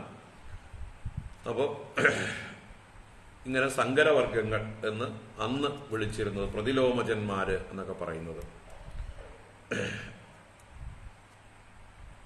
അപ്പൊ അതില് അവരുടെ കുലത്തൊഴിലുകളായിട്ട് പലതും പറയുന്നുണ്ട്. അലക്കുകാര്, രചകന്മാരെന്ന് പറയും. നമ്മുടെ കംസന്റെ രചകനെ ഭഗവാൻ വധിക്കുന്ന കഥയൊക്കെ നമ്മൾ മധുരാപുരിയിലെ യാത്രയിൽ വർണ്ണിക്കും, ദശമസ്കന്ധത്തില്. അതുപോലെ ചെരുപ്പ് തോല് കൊണ്ട് പണിയെടുക്കുന്ന ചർമ്മകാരൻ എന്ന് പറയുന്നതായിട്ടുള്ള തുകൽ കൊണ്ട് പണിയെടുക്കുന്നവർ, ചെരുപ്പൊക്കെ കുത്തുന്ന ചെരുപ്പ് കുത്തികള്, അതുപോലെ ചാക്യാര് മുതലായ നടന്മാര്, കലാകാരന്മാര്, അതുപോലെ വാദ്യ കൊട്ടുന്നതായിട്ടുള്ള ആളുകള്, അതുപോലെ മത്സ്യം പിടിക്കുന്നവര്, ഇങ്ങനെ പലതരത്തിലുള്ള വർഗങ്ങളുണ്ട് പണ്ടത്തെ ഇതില്. അവരൊക്കെ അന്ത്യജന്മാര് എന്ന് വെച്ചാൽ ശൂദ്രന്മാരെന്നുള്ള അർത്ഥത്തിലാണ് പറയുന്നത്. അതിന് താഴെ പിന്നെയും ചണ്ടാളന്മാര്, പുൽക്കസന്മാര്, മാതങ്കന്മാര് എന്നൊക്കെ പറയുന്ന വനവാസികൾ, അല്ലെ, scheduled caste and scheduled tribe എന്ന് പറയുന്നില്ല. ആ കാസ്റ്റിനെ ഷെഡ്യൂൾഡ് കാസ്റ്റ് എന്ന് നമ്മൾ ഇന്നിപ്പോൾ വിളിക്കുന്ന സമൂഹങ്ങള് ശൂദ്ര സമൂഹവും, മറ്റത് അന്തേവസായികൾ എന്ന് പറയുന്നത് ട്രൈബ്സ്. അപ്പൊ ഇങ്ങനെയുള്ള ഇവരൊക്കെ തന്നെ മര്യാദക്കാരായിട്ട് ജീവിക്കണം. അവരവർക്ക് ഏത് കുലധർമ്മമാണോ, അവരുടെ കുലത്തൊഴിൽ എന്താണോ അത് ഉപജീവന മാർഗമായിട്ട് സ്വീകരിക്കണം. അല്ലാതെ കളവും പിടിച്ചുപറിയും കൊള്ളയും അതൊന്നും സ്വീകരിക്കാതിരിക്കണം. ജനദ്രോഹപരമായിട്ടുള്ള പാപങ്ങൾ, ഹിംസകൾ, അതിൽ നിന്ന് പിന്തിരിയണം എന്നുള്ളതാണ് ഇവിടെ സൂചിപ്പിച്ചിരിക്കുന്നത്. അപ്പൊ അങ്ങനെ അവർക്ക് അവരവരുടെ കുലത്തൊഴിൽ മര്യാദയ്ക്ക് ചെയ്ത് സത്യസന്ധമായി അവർക്ക് സ്വകർമ്മണ തമഭ്യർച്ച്യ, ഓരോരുത്തരും അവരവരുടെ കർമ്മം കൊണ്ട് ഈശ്വരാരാധന ചെയ്ത് ഉപജീവന മാർഗം, ആ കർമ്മങ്ങളെ ഉപജീവന മാർഗമായി സ്വീകരിക്കാവുന്നതാണ് എന്നാണ് ഈ ശ്ലോകത്തിന്റെ താല്പര്യം. വൃത്തിസങ്കരജാതീനാം തത്തത് കുലകൃതാ ഭവേത് അചൗരാണാം അപാപാനാം അന്ത്യജം ദേവസായിനാം പ്രായസ്വഭാവവിഹിതോ നൃണാം ധർമ്മോ യുഗേ യുഗേ വേദദൃഗ്വിസ്മൃതോ രാജൻ പ്രേത്യചേഹ ച ശർമ്മകൃത്. ഇതൊക്കെ ഒരു 5000 വർഷം മുമ്പ് പറഞ്ഞു വെച്ചിട്ടുള്ളതാണ് അല്ലെ. ഈ ധർമ്മങ്ങളൊക്കെ കലാകാലങ്ങളിൽ മാറ്റം വരും, അതാണ് ഇവിടെ സൂചിപ്പിക്കുന്നത്. പ്രായസ്വഭാവവിഹിതോ നൃണാം ധർമ്മോ യുഗേ യുഗേ വേദദൃഗ്വിസ്മൃതോ രാജൻ പ്രത്യചേഹ ച ശർമ്മകൃത്. ഹേ രാജൻ, അല്ലയോ രാജാവേ, പ്രായഃ നൃണാം സ്വഭാവവിഹിതഃ ധർമ്മഃ ഇഹ ച പ്രത്യച ശർമ്മകൃത്. പ്രായഃ പ്രായേണ സാമാന്യമായിട്ട്, നൃണാം സ്വഭാവവിഹിതഃ ധർമ്മഃ ഓരോ മനുഷ്യരുടെയും സ്വഭാവത്തിനനുസരിച്ചിട്ടുള്ള സ്വധർമ്മം, അവരവരുടെ ഗുണങ്ങൾക്കും എന്താ പറയുക അവരുടെ താല്പര്യവും അനുസരിച്ചിട്ടുള്ളതായിട്ടുള്ള കർമ്മം, അതാണ് സ്വഭാവവിഹിതമായിട്ടുള്ള കർമ്മം. അവരവർക്ക് ഈസി ആയിട്ട് ചെയ്യാൻ പറ്റുന്ന അല്ലെ, അനായാസേന ഏത് കർമ്മം ഒരാൾക്ക് ചെയ്യാൻ പറ്റും, ഏത് കർമ്മം ചെയ്യുമ്പോൾ അയാൾക്കത് ആസ്വദിക്കാൻ പറ്റും, അതാണ് സ്വഭാവവിഹിതമായിട്ടുള്ള കർമ്മം. ഇപ്പോ അണ്ണാൻകുഞ്ഞിന് മരത്തിൽ കയറുന്നത് സ്വഭാവവിഹിതമായിട്ടുള്ളതാണ്. പക്ഷിക്ക് ആകാശത്ത് പറക്കുന്നത് സ്വഭാവവിഹിതമാണ്, അനായാസമാണ്. മത്സ്യത്തിന് നീന്തുന്നത്, വെള്ളത്തിൽ നീന്തുന്നത് അനായാസമാണ്. ഇതിനെയൊക്കെ തിരിച്ച് മത്സ്യങ്ങളെല്ലാം ആകാശത്തൂടെ പറക്കണം, പക്ഷികളെല്ലാം വെള്ളത്തിൽ നീന്തണം, അണ്ണാൻ കുഞ്ഞുങ്ങള് വേറെന്തെങ്കിലും ചെയ്യണം എന്ന് പറഞ്ഞാൽ കഷ്ടമാണ് അവർക്ക്. അവർക്ക് ചെയ്യാൻ പറ്റാത്ത കാര്യങ്ങൾ ചെയ്യാൻ ബുദ്ധിമുട്ടല്ലേ, കഷ്ടമല്ലേ. അതുപോലെ മനുഷ്യരുടെ ഇടയിലും അവരവരുടെ സ്വഭാവത്തിനനുസരിച്ച് അനായാസമായി ചെയ്യാൻ പറ്റുന്ന കർമ്മങ്ങളുണ്ട്, അതാണ് സ്വഭാവവിഹിതമായിട്ടുള്ള കർമ്മം. അപ്പൊ അങ്ങനെയുള്ള പ്രായേണ നൃണാം സ്വഭാവവിഹിത ധർമ്മഃ ഇഹ ച പ്രത്യച ശർമ്മകൃത്. ഇഹ ച, ഇഹ എന്ന് പറഞ്ഞാൽ ഇന്ന്, ഇവിടെ, ഇപ്പോൾ. അപ്പൊ നമുക്ക് ചെയ്യാൻ പറ്റുന്ന കർമ്മം നമ്മുടെ സ്വഭാവവിഹിതമായിട്ടുള്ള കർമ്മം ചെയ്യുമ്പോൾ ശർമ്മകൃത്, ശർമ്മകൃത് എന്ന് പറഞ്ഞാൽ ശർമ്മ എന്ന് പറഞ്ഞാൽ സുഖം, മംഗളം എന്നൊക്കെ അർത്ഥം. നമുക്ക് നല്ലത് തരുന്നു, സുഖം തരുന്നു, സന്തോഷം തരുന്നു. ഇഹച്ച എന്ന് പറഞ്ഞു, പ്രേത്യച്ച എന്ന് പറഞ്ഞു. പ്രേത്യ എന്ന് പറഞ്ഞാൽ പിന്നീട് ഇവിടുന്ന് പോയിട്ട്, പരേതരായിട്ട് എന്നൊക്കെ അർത്ഥമാണ്. നാളെ എന്നെടുത്താൽ മതി ആ പ്രേത്യ എന്നുള്ളത്. ഇന്ന് നമ്മുടെ സ്വഭാവത്തിനനുസരിച്ചിട്ടുള്ള കർമ്മം നമ്മൾ ചെയ്യുമ്പോൾ ഇപ്പോഴും സുഖം, നാളേക്കുള്ള സുഖത്തിലേക്കുള്ള ഡെപ്പോസിറ്റും കൂടിയാണത്. ഈ പ്രേത്യ എന്നുള്ളതിന് മരണാനന്തരം എന്ന് മാത്രമല്ല, ഈ ലോകത്തിൽ ജീവിച്ചിരിക്കെ തന്നെ ഇവിടുന്ന് നാളേക്ക് പ്രവേശിച്ചിട്ട് വേറൊരു ദിക്കിലേക്ക് പോയിട്ട് മറ്റൊരവസ്ഥയെ പ്രാപിച്ചിട്ട് എന്നൊക്കെ എടുക്കാം. അപ്പൊ നാളേക്ക് ഫ്യൂച്ചറിലും നല്ലതാണ്. അല്ലാതെ ഇന്ന് നമുക്ക് ചെയ്യാൻ പറ്റാത്ത കർമ്മം നമ്മൾ ചെയ്താൽ ഇപ്പോഴും കഷ്ടം, നാളേക്കും വിപരീതമായിരിക്കും ഫലം. അപ്പൊ ഇപ്പോ നമ്മുടെ സ്വഭാവം എന്താണ്, നമുക്ക് പറ്റിയ കർമ്മം എന്താണ്, നമ്മുടെ റോൾ എന്താണ് എന്നൊക്കെ തിരിച്ചറിഞ്ഞ് അപ്പപ്പോ നമ്മുടെ മുമ്പിൽ വരുന്നതായിട്ടുള്ള കർമ്മങ്ങളെ നമ്മൾ ഇത് ഞാൻ ചെയ്യേണ്ടതാണ് എന്ന് നമുക്ക് തോന്നുകയാണെങ്കിൽ അത് ചെയ്യുക. ആ ചെയ്യുന്നത് ഈശ്വരാർപ്പണമായിട്ട് ചെയ്യുക. അതിലൂടെ പുരോഗതി ഉണ്ടാകും. ഇന്നും സമാധാനവും സന്തോഷവും ഉണ്ടാവും, നാളെയും സമാധാനവും സന്തോഷവും ഉണ്ടാവും. അല്ലാതെ മറ്റൊരാൾ ചെയ്യുന്നത് കണ്ടിട്ട് എനിക്കും അതുപോലെ ചെയ്യണം എന്ന് അനുകരിക്കാൻ ശ്രമിക്കുന്നത് ഇന്നും കഷ്ടമാണ്, നാളെയും കഷ്ടമാണ്. അതാണ് ഭഗവാൻ ഗീതയിലൊക്കെ പറഞ്ഞത്, സ്വധർമ്മേ നിധനം ശ്രേയഃ പരധർമ്മോ ഭയാവഹഃ. അവനവന്റെ ധർമ്മം ചെയ്യുമ്പോൾ മരണം സംഭവിച്ചാലും നഷ്ടമൊന്നും സംഭവിക്കാനില്ല. ശരീരം മാത്രമേ ഇവിടെ നശിക്കുന്നുള്ളൂ, സൂക്ഷ്മ ശരീരം തുടരുന്നുണ്ട്.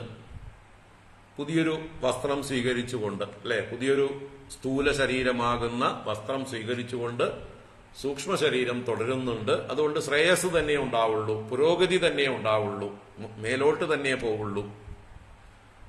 സ്വധർമ്മേ നിധനം ശ്രേയഃ പരധർമ്മോ ഭയാവഹ. നമ്മുടേതല്ലാത്ത, നമ്മുടെ സ്വഭാവത്തിന് ഇണങ്ങാത്തതായിട്ടുള്ള, നമുക്ക് സന്തോഷം നൽകാത്ത, ആയാസം നൽകുന്ന കർമ്മങ്ങളെ ചെയ്യരുത്.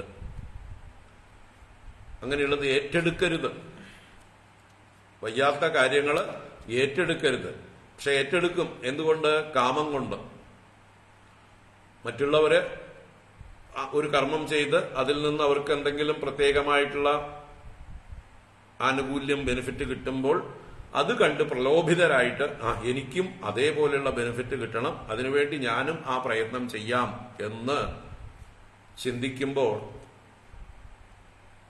തനിക്കതിനുള്ള യോഗ്യതയുണ്ടോ, തന്റെ സ്വഭാവം അതാണോ, തനിക്കതിന് സാധിക്കുമോ, അത് ചെയ്യുമ്പോൾ തനിക്ക് സന്തോഷമുണ്ടോ, ഇതൊന്നും ചിന്തിക്കാതെ സ്വാർത്ഥത കൊണ്ടും അജ്ഞാനം കൊണ്ടും മറ്റുള്ളവരുടെ കർമ്മങ്ങളെ അനുകരിച്ച് ആയാസപ്പെടുന്നു. എന്നിട്ട് ഇപ്പോഴും കഷ്ടം, ഭാവിയിലും അവർക്ക് പുരോഗതി ഉണ്ടാവുന്നില്ല. അവർക്ക് എന്നും ഫ്രസ്ട്രേഷൻ മാത്രം ബാക്കി, കംപ്ലൈന്റുകൾ മാത്രം ബാക്കി. അതാണ് ഇന്ന് ലോകത്തിൽ നമ്മൾ കാണുന്നതെല്ലാം. അപ്പൊ അതിന് ഈ പറയുന്ന വർണ്ണാശ്രമ ധർമ്മത്തെ നേരായ രീതിയിൽ മനസ്സിലാക്കി അവനവന്റെ സ്വഭാവം അനുസരിച്ചിട്ടുള്ള, അവനവൻ അനായാസമായി ചെയ്യാവുന്ന കർമ്മങ്ങളെ തിരഞ്ഞെടുക്കലാണ് മുഖ്യം. അവനവന്റെ കരിയർ അവനവൻ തന്നെ സ്വഭാവത്തിനനുസരിച്ച്, അവനവന്റെ മെറിറ്റിനനുസരിച്ച് തിരഞ്ഞെടുക്കണം. ഇതുപോലെ ശാസ്ത്രീയമായിട്ടൊരു വ്യവസ്ഥ, അതാണ് വർണ്ണാശ്രമധർമ്മം.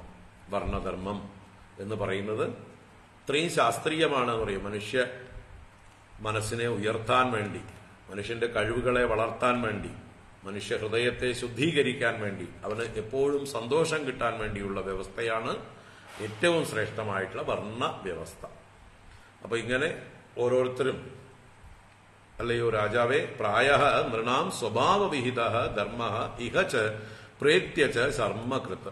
മനുഷ്യർക്ക് അവരവരുടെ സ്വഭാവവിഹിതമായിട്ടുള്ള ധർമ്മം ഈ ലോകത്തിലും പരലോകത്തിലും അഥവാ ഭാവിയിലും ശർമ്മകൃത് സുഖകരമാണ് എന്ന് വേദദൃഗ്ഭിഹി യുഗേ യുഗേ സ്മൃതഃ.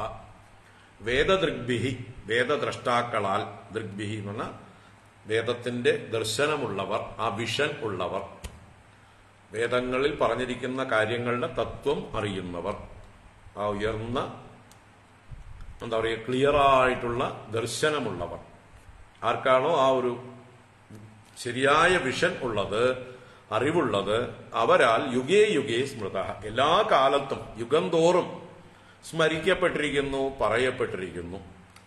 എല്ലാ കാലത്തും അതാണ് പറയുന്നത്. ഇന്നവർക്ക് ഇന്ന ധർമ്മമാണ് ഏറ്റവും ഉത്തമം. അവരവരുടെ സ്വഭാവത്തിനനുസരിച്ച്, സത്വഗുണം, രജോ ഗുണം, തമോ ഗുണം, ഇതിന്റെ ഏറ്റക്കുറച്ചിലുകൾക്കനുസരിച്ച് ഉള്ള കർമ്മങ്ങൾ ഏറ്റെടുക്കുന്നതാണ് അവനവന് ഹിതകരമായത്. അവനവന് ശർമ്മ എന്നാൽ സുഖത്തെ നൽകുന്നത്, സന്തോഷം നൽകുന്നത്. അതെല്ലാ കാലത്തും അത് തന്നെയാണ് ശരി. ഏത് കാലത്തും ഓരോരുത്തരുടെയും കഴിവിനനുസരിച്ച്, വാസനയ്ക്കനുസരിച്ച്, സ്വഭാവത്തിനനുസരിച്ചിട്ടുള്ള കർമ്മങ്ങൾ ചെയ്യുമ്പോൾ അവർക്ക് സംതൃപ്തി ഉണ്ടാകും.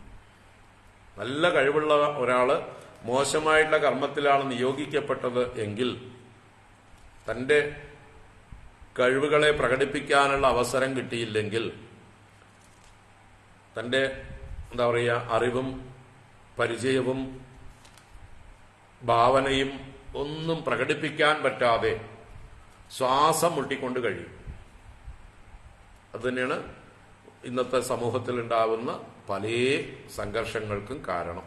തൊഴിലാളികളുടെ എല്ലാ പ്രശ്നങ്ങൾക്കും കാരണം ഇതാണ്. കഴിവുള്ളവരൊക്കെ ചെറിയ പദവികളിലിരിക്കുന്നു, കഴിവില്ലാത്തവരൊക്കെ അർഹതയില്ലാത്ത ഉയർന്ന പദവികളിലേക്ക് ഇന്നത്തെ സംവരണ വ്യവസ്ഥയിലൂടെയും മറ്റുമൊക്കെ നിയോഗിക്കപ്പെടുമ്പോൾ ഈ മൂഢന്മാരാൽ ഭരിക്കപ്പെടുന്ന ബുദ്ധിമാന്മാര് വളരെ ഫ്രസ്ട്രേറ്റഡ് ആയിരിക്കും. അവർക്ക് അവരുടെ കഴിവുകൾ പ്രകടിപ്പിക്കാൻ പറ്റില്ല. അതുകൊണ്ട് തന്നെ സമൂഹ വിരോധഭാവം അവർക്ക് ഉണ്ടാകും. സാമൂഹ്യ ദ്രോഹികളായിട്ട് അങ്ങനെയുള്ളവർ മാറും. ഞാൻ ഉദാഹരണം പറഞ്ഞിരുന്നു കർണന്റെയൊക്കെ കഥ. കർണനെ പോലെ ഉത്തമനായിട്ടുള്ള ക്ഷത്രിയ ഗുണങ്ങൾ തികഞ്ഞ ഒരാളെ സമൂഹം നിന്ദിച്ച് നീ ക്ഷത്രിയനല്ല, നീ സൂതപുത്രനാണെന്ന് പറഞ്ഞ് അടിച്ചമർത്താൻ ശ്രമിച്ചപ്പോൾ അദ്ദേഹം സാമൂഹ്യ ദ്രോഹിയായിട്ട് മാറി. സമൂഹത്തിനോടുള്ള അദ്ദേഹത്തിന്റെ ആ ഒരു റിബലിയൻ വളർന്നു വന്നു. അപ്പൊ അദ്ദേഹത്തിന് ധർമ്മബോധം വെടിഞ്ഞു, അധർമ്മത്തിന്റെ കാവൽക്കാരനായി മാറുകയാണ് ചെയ്യുന്നത്. എല്ലാവർക്കും സ്മൂത്തായിട്ട് അവരവർക്ക് ചെയ്യാൻ പറ്റുന്ന തൊഴിലാണ് ചെയ്യുന്നതെങ്കിൽ ഈ ഫ്രസ്ട്രേഷൻ ഉണ്ടാവുകയില്ല. ഇതാണ് ഇതിൽ നിന്ന് നമ്മൾ പഠിക്കേണ്ടത്, ഈ വർണ്ണാശ്രമധർമ്മങ്ങളിൽ നിന്ന് പഠിക്കേണ്ടത്. അപ്പൊ ഇത് കാലാകാലങ്ങളിൽ എല്ലാ മഹാത്മാക്കളും അറിവുള്ളവരൊക്കെ പറഞ്ഞു വെച്ചിട്ടുണ്ട് എന്നാണ്. ശ്രേയാൻ സ്വധർമ്മോ വിഗുണ പരധർമ്മോ ഭയാവഹ. സ്വധർമ്മം ആണ് അത് ഗുണം കുറഞ്ഞതാണെങ്കിലും ശ്രേഷ്ഠമായിരിക്കുന്നത്. പരധർമ്മോ ഭയാവഹ, നമ്മളുടേതല്ലാത്ത, നമുക്ക് സാധിക്കാത്ത, നമ്മളുടെ സ്വഭാവത്തിന് ഇണങ്ങാത്തതായിട്ടുള്ള പ്രവൃത്തി നമുക്ക് ദുഃഖമുണ്ടാക്കുന്നതാണ്, ഭയമുണ്ടാക്കുന്നതാണ്. ഇങ്ങനെ വർണ്ണധർമ്മങ്ങളെ പറഞ്ഞ് അതിന്റെ പ്രയോജനം എന്താണെന്ന് പറയുകയാണ് അടുത്ത ശ്ലോകം. വൃത്യാ സ്വഭാവകൃതയാ വർത്തമാന സ്വകർമ്മകൃത് ഹിത്വാ സ്വഭാവജം കർമ്മ ശനൈർനിർഗുണതാം യാത്. വൃത്യാ സ്വഭാവകൃതയാ വർത്തമാന സ്വകർമ്മകൃത് ഹിത്വാ സ്വഭാവജം കർമ്മ ശനൈർനിർഗുണതാം യാത്. സ്വഭാവകൃതയാ വൃത്യാ സ്വകർമ്മകൃത് വർത്തമാനഃ ശനൈഃ സ്വഭാവജം കർമ്മ ഹിത്വാ നിർഗുണതാം യാത്. നിർഗുണതാം യാത്, അതാണ് ലക്ഷ്യം. നിർഗുണതയെ പ്രാപിക്കും. യാത് എന്ന് പറഞ്ഞാല് ഭാവിയിൽ പ്രാപിക്കും എന്നുള്ള ഇതാണ്, ക്രിയാരൂപമാണ്. ആ ഒരു അവസ്ഥയെ, നിർഗുണത എന്നുള്ള അവസ്ഥയെ പ്രാപിക്കും. ഇണ് എന്നുള്ള ധാതു ഗതൗ എന്നുള്ള അർത്ഥം, അതാണ് യാത്. യു വിൽ റീച്ച് ദെയർ എന്നർത്ഥം. എവിടെ ഏറ്റവും നിർഗുണതയെ പ്രാപിക്കും. അപ്പൊ എന്ത് ചെയ്തിട്ട്? സ്വഭാവകൃതയാ വൃത്യാ സ്വകർമ്മകൃത് വർത്തമാനഃ ശനൈഃ സ്വഭാവജം കർമ്മ ഹിത്വാ നിർഗുണതാം യാത്.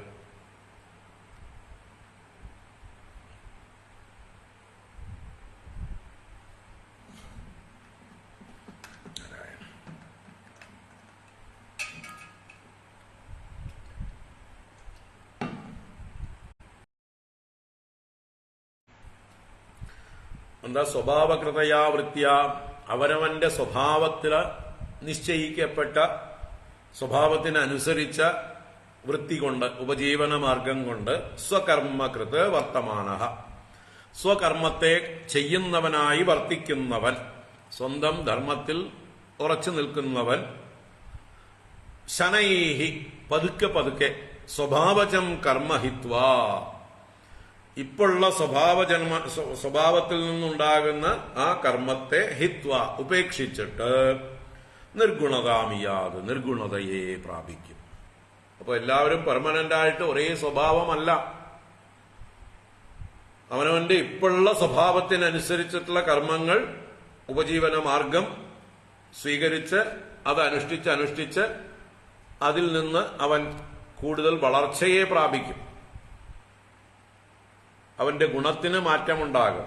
അവന്റെ തമോ ഗുണം മാറി രജോ ഗുണമാകാം, രജോ ഗുണം മാറി സത്വഗുണമാകാം. ഇങ്ങനെ ക്രമത്തിൽ ഗുണത്തിൽ വ്യത്യാസവും അവന്റെ ബാക്കിയുള്ള എല്ലാ കാര്യത്തിലും അറിവിലും കഴിവിലും ഒക്കെ കാലം കൊണ്ട് മാറ്റമുണ്ടായി. ജനിച്ചതുപോലെയല്ല ഓരോ മനുഷ്യനും മരിക്കുന്നത്. ഓരോ ദിവസവും അനുഭവങ്ങളെ കൊണ്ട് സമ്പന്നനായി വളർന്നു വരികയാണ് ചെയ്യുന്നത്. അപ്പൊ ആ ഒരു അനുഭവ സമ്പത്തും അറിവും അവന്റെ ഗുണങ്ങളിൽ ഉണ്ടാകുന്ന മാറ്റവും സ്വാഭാവികമായിട്ടുള്ള മാറ്റവും ഇത് അവനെ ഉയർത്തും എന്നാണ് ഇവിടെ പറഞ്ഞിരിക്കുന്നത്.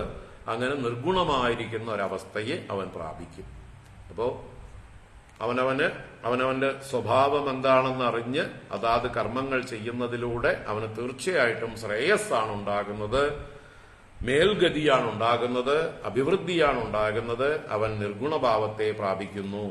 നിസ്ത്രൈഗുണ്യോ ഭവാർജുന, ഗുണാതീതനായി ഭവിച്ചാലും എന്ന് ലക്ഷ്യം പറഞ്ഞു കൊടുത്തു ഭഗവാൻ.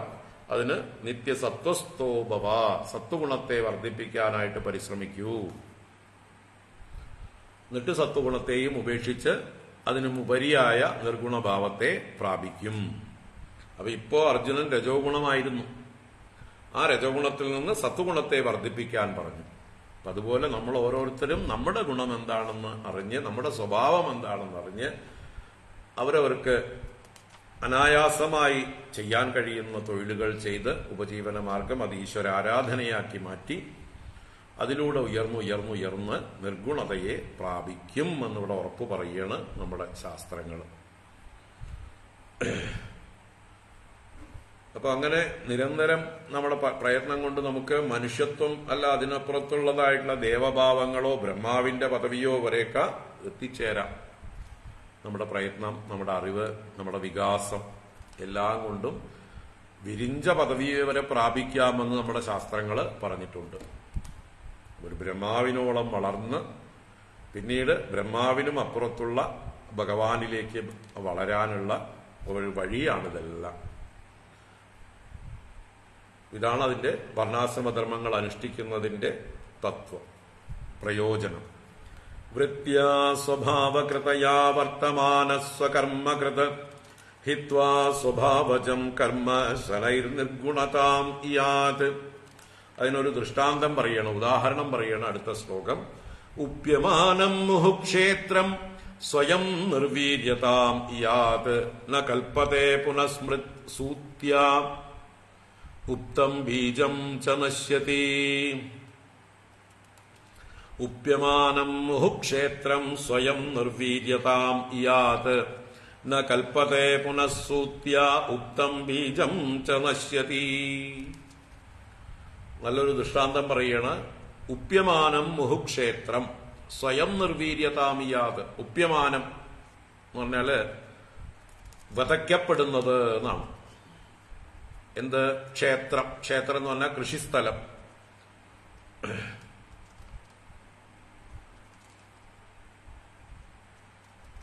വതയ്ക്കുന്നതിന് വപനം എന്നുള്ളതായിട്ടുള്ള ക്രിയയാണ് ഉപയോഗിക്കുക. അപ്പൊ അതിനെ രൂപാന്തരം പ്രാപിച്ചിട്ടാണത് ഉപ്യമാനം എന്ന് വരുന്നത്.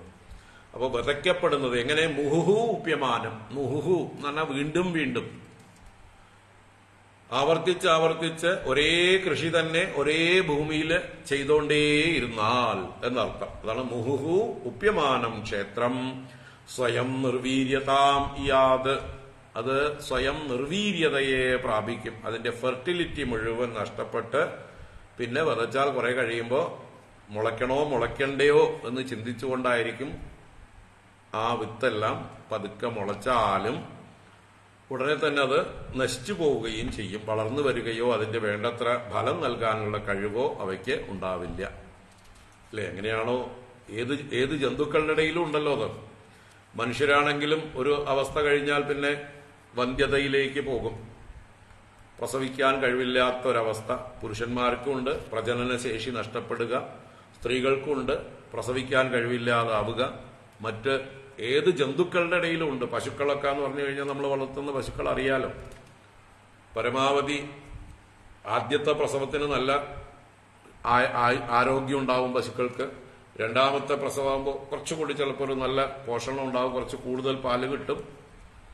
ആദ്യത്തത് കന്നിയിൽ ഇത്തിരി പാല് കുറയും, രണ്ടാമത്തതിൽ കുറച്ച് പാല് കൂടും, മൂന്നാമത്തെ ആകുമ്പോൾ ചിലപ്പോൾ ഒന്നുകൂടെ കൂടിയോ അല്ലെങ്കിൽ തുല്യമായിട്ട് നിൽക്കുകയോ ചെയ്യും. പിന്നീട് പതുക്കെ 4 5 ഒക്കെ ആകുമ്പോഴേക്കും ആ പശുവിന്റെ ആ ശേഷി കുറഞ്ഞു വരും.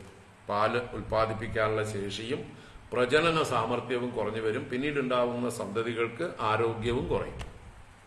അങ്ങനെ ഒരു 7 8 പ്രസവിച്ചു കഴിയുമ്പോഴേക്കും പിന്നെ പ്രസവിക്കാതെ ആവും പശുക്കൾക്ക് പ്രസവം. ചില ബ്രീഡുകളുണ്ട് 10 15 പ്രസവിക്കുന്നതായിട്ടുള്ള ചില വർഗങ്ങളുണ്ട് നാടൻ പശുക്കളിൽ.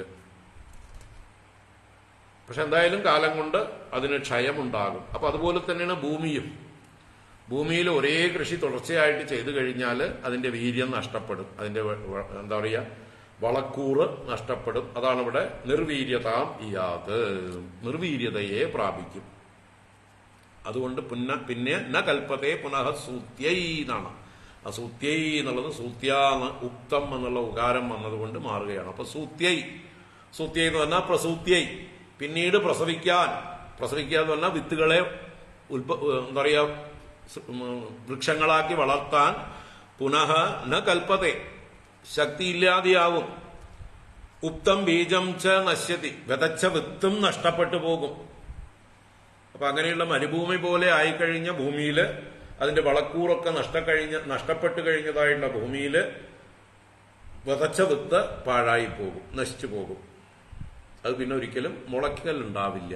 മുളയ്ക്കാനുള്ള ആ ഒരു വളക്കൂറ് ആ മണ്ണിന് ഇല്ല. അതിനാണ് നമ്മൾ എല്ലാ വർഷവും വളം ചേർത്ത് ഉഴുന്നതായിട്ടുള്ള സമയത്ത് പലതരത്തിലുള്ളതായിട്ടുള്ള സസ്യവർഗങ്ങളും ചാണകവും മറ്റു പലതരം ചാരവും ഒക്കെ ഇട്ടിട്ട് അതിന്റെ ആ ഗുണങ്ങളെ വർദ്ധിപ്പിക്കുകയാണ്.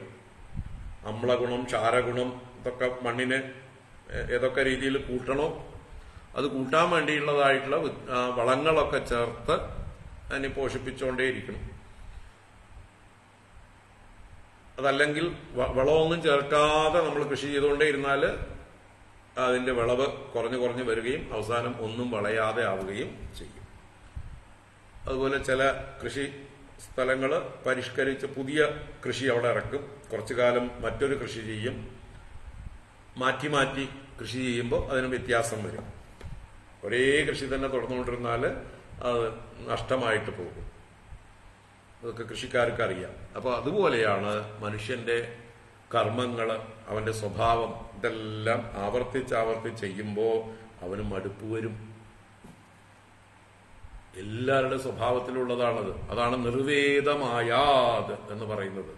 പരീക്ഷലോകാൻ കർമ്മചിതാൻ ബ്രാഹ്മണ നിർവേദമായാത് നാസ്തി അകൃതഃ കൃതേന. നിർവേദത്തെ പ്രാപിക്കും, നിർവേദത്തെ പ്രാപിക്കേണ്ടതാണ്. അത് നമ്മുടെ ജീവിതത്തെ, നമ്മുടെ കർമ്മങ്ങളെ ഒക്കെ വേണ്ട പോലെ പരീക്ഷണം ചെയ്താൽ, അതിനെ വിമർശനം ചെയ്ത് നോക്കിയാൽ നമുക്ക് എല്ലാറ്റിലും നിർവേദമുണ്ടാകും. നിർവേദം എന്ന് പറഞ്ഞാൽ വേദത്തിൽ നിന്ന് പോലും, വൈദിക കർമ്മങ്ങളിൽ നിന്ന് പോലും അവന് മടുപ്പുണ്ടാകും. അവന്റെ ആ വാസന ക്ഷയിച്ചു. ആ അവസ്ഥയിൽ അവൻ സന്യാസിയാവാനുള്ള യോഗ്യനായി, എല്ലാ കർമ്മങ്ങളും ഉപേക്ഷിക്കാനായി. അതുകൊണ്ടാണ് തദ്വിജ്ഞാനാർത്ഥം സ ഗുരുമേവാഭിഗച്ഛേത് സമിത്പാണി ശ്രോത്രിയം ബ്രഹ്മനിഷ്ഠം. എന്ത് നേടിയാലാണോ തനിക്ക് പൂർണ്ണത ഉണ്ടാവുക, ആ തത്വം അറിയാനായിക്കൊണ്ട് ഗുരുവിനെ സമീപിക്കണം എന്ന് പറഞ്ഞു. എല്ലാവർക്കും അതിനുള്ള അർഹതയുണ്ട്. മനുഷ്യനായിട്ട് ജനിച്ചിട്ടുള്ള എല്ലാവർക്കും അവരവരുടെ കർമ്മവാസനകൾ ക്ഷയിച്ചു കഴിഞ്ഞാൽ സന്യസിക്കാനുള്ളതായിട്ടുള്ള യോഗ്യത ഉണ്ട്. ഇനി കർമ്മവാസനകളെ ക്ഷയിപ്പിക്കാൻ വേണ്ടി വിവിധിഷാ സന്യാസവും സ്വീകരിക്കാം. മറ്റത് കർമ്മവാസനകൾ ക്ഷയിച്ചു കഴിയുമ്പോൾ സന്യാസ ജീവിതത്തിലേക്ക് വരുന്നത് വിദ്വൽ സന്യാസി എന്നുള്ള തലത്തിലും വാസനകളെ ക്ഷയിപ്പിക്കാനായിക്കൊണ്ട് ഒരു കുറച്ചുകൂടി ബാക്കിയുണ്ട്, അതിനെ ക്ഷയിപ്പിക്കാനായിക്കൊണ്ട് ജ്ഞാനം കൊണ്ടും സാധനകളെ കൊണ്ടും പരിശ്രമിക്കുന്നവനാണ് വിവിധിഷാ സന്യാസി. അറിയാനുള്ള ആഗ്രഹത്തോടെ സന്യസിച്ച് തന്റെ തപസ്സുകൊണ്ട് സാധനകളെ കൊണ്ട് ബാക്കി എന്തെങ്കിലും വാസനകൾ കിടപ്പുണ്ടെങ്കിൽ അതിനെ കൂടി ന്യൂട്രലൈസ് ചെയ്യുക, ഗുണാതീതരാവുക. അപ്പൊ അതാണ് വർണ്ണാശ്രമധർമ്മത്തിന്റെ ലക്ഷ്യം. വളരെ ശാസ്ത്രീയമാണിത്. മനുഷ്യ സ്വഭാവത്തെ നല്ലതുപോലെ ഉൾക്കൊണ്ടുകൊണ്ടാണ്, പ്രകൃതിക്കനുസരിച്ചാണ് ഇതെല്ലാം പറയപ്പെട്ടിരിക്കുന്നത്. പ്രകൃതി വിരുദ്ധമായിട്ടുള്ളതൊന്നും ഇവിടെ പറഞ്ഞിട്ടില്ല. വർണ്ണാശ്രമധർമ്മം പ്രകൃതി വിരുദ്ധമേ അല്ല, എല്ലാവർക്കും യൂണിവേഴ്സൽ ആയിട്ടുള്ളത് ആണ്, എല്ലാ കാലത്തും പ്രായോഗികമായിട്ടുള്ളതാണ്. ഇത് നേരായ രീതിയിൽ മനസ്സിലാക്കുകയാണ് വേണ്ടത്. ഉപ്യമാനം മുഹുക്ഷേത്രം സ്വയം നിർവീര്യതാമിയാത് ന കൽപ്പതേ പുനഃസൂത്യ ഉക്തം ബീജം ച നശ്യതി. അപ്പൊ നമ്മൾ ഓരോരുത്തരും അവനവന്റെ ആ സംസ്കാരത്തെ നല്ലതുപോലെ വീക്ഷിച്ചുകൊണ്ടേയിരിക്കണം. നമ്മൾക്ക് ഒരേ കർമ്മം ചെയ്ത് മടുപ്പ് വരുന്നുണ്ടെങ്കിൽ അവിടുന്ന് നമ്മൾ മുന്നോട്ട് പോകേണ്ടതാണ് എന്നുള്ളത് ധൈര്യം വരണം നമുക്ക്. അല്ലാതെ ഞാനിത് ചെയ്തില്ലെങ്കിൽ എനിക്ക് എന്തെങ്കിലും നഷ്ടമുണ്ടാവുമോ, അല്ലെങ്കിൽ ആരെങ്കിലും എന്നെ കുറ്റപ്പെടുത്തുമോ, എനിക്ക് പാപമുണ്ടാകുമോ എന്നുള്ള ചിന്തയൊക്കെ വെടിയണം. അത് ചെയ്യുന്ന വളരെ കാലം നിങ്ങൾ ഒരേ കാര്യം തന്നെ ചെയ്ത് നിങ്ങൾക്ക് അതില് മടുപ്പ് വന്നു കഴിഞ്ഞു എങ്കിൽ അതിനെ വിട്ടേക്കൂ. നമ്മള് പല കാര്യങ്ങളും, തീർത്ഥാടനങ്ങൾ, ക്ഷേത്ര ദർശനങ്ങൾ, അതുപോലെ മറ്റു തപസ്സുകൾ, വ്രതങ്ങൾ, അതുപോലെ ശാസ്ത്രങ്ങൾ അഭ്യസിക്കൽ, പഠിക്കൽ, ഇതൊക്കെ കുറെ ആവശ്യമാണ്, നമ്മളെ ഉയർത്താൻ വേണ്ടി ആവശ്യമാണ്. അത് കഴിഞ്ഞ് കുറെ കഴിയുമ്പോൾ ഇതൊക്കെ നമുക്ക് മടുക്കും. തീർത്ഥാടനം മതിയാവും, ക്ഷേത്ര ദർശനങ്ങൾ മതിയാവും, ഹോമങ്ങളും അല്ലെങ്കിൽ നാമജപാദികളും പൂജാദികളും എല്ലാം മതിയാവും. എത്ര കാലം? മരണം വരെ നിങ്ങൾ പൂജ ചെയ്തുകൊണ്ടേയിരിക്കണം, മരണം വരെ നിങ്ങൾ ഹോമങ്ങൾ ചെയ്തുകൊണ്ടേയിരിക്കണം എന്ന് ശാസ്ത്രങ്ങൾ പറഞ്ഞിട്ടില്ല. യാവജ്ജീവേ അഗ്നിഹോത്രം ജുഹുയാദ് എന്നൊക്കെ വേദത്തിൽ പറഞ്ഞിട്ടുണ്ടെങ്കിലും അത് ഗൃഹസ്ഥരായി ജീവിക്കുന്നവരോടാണ് പറഞ്ഞത്. അത് കഴിഞ്ഞ് വാനപ്രസ്ഥ സന്യാസ ധർമ്മങ്ങൾ കൂടിയുണ്ട്. അപ്പൊ അവിടെ ഉപേക്ഷിക്കേണ്ടതാണ്.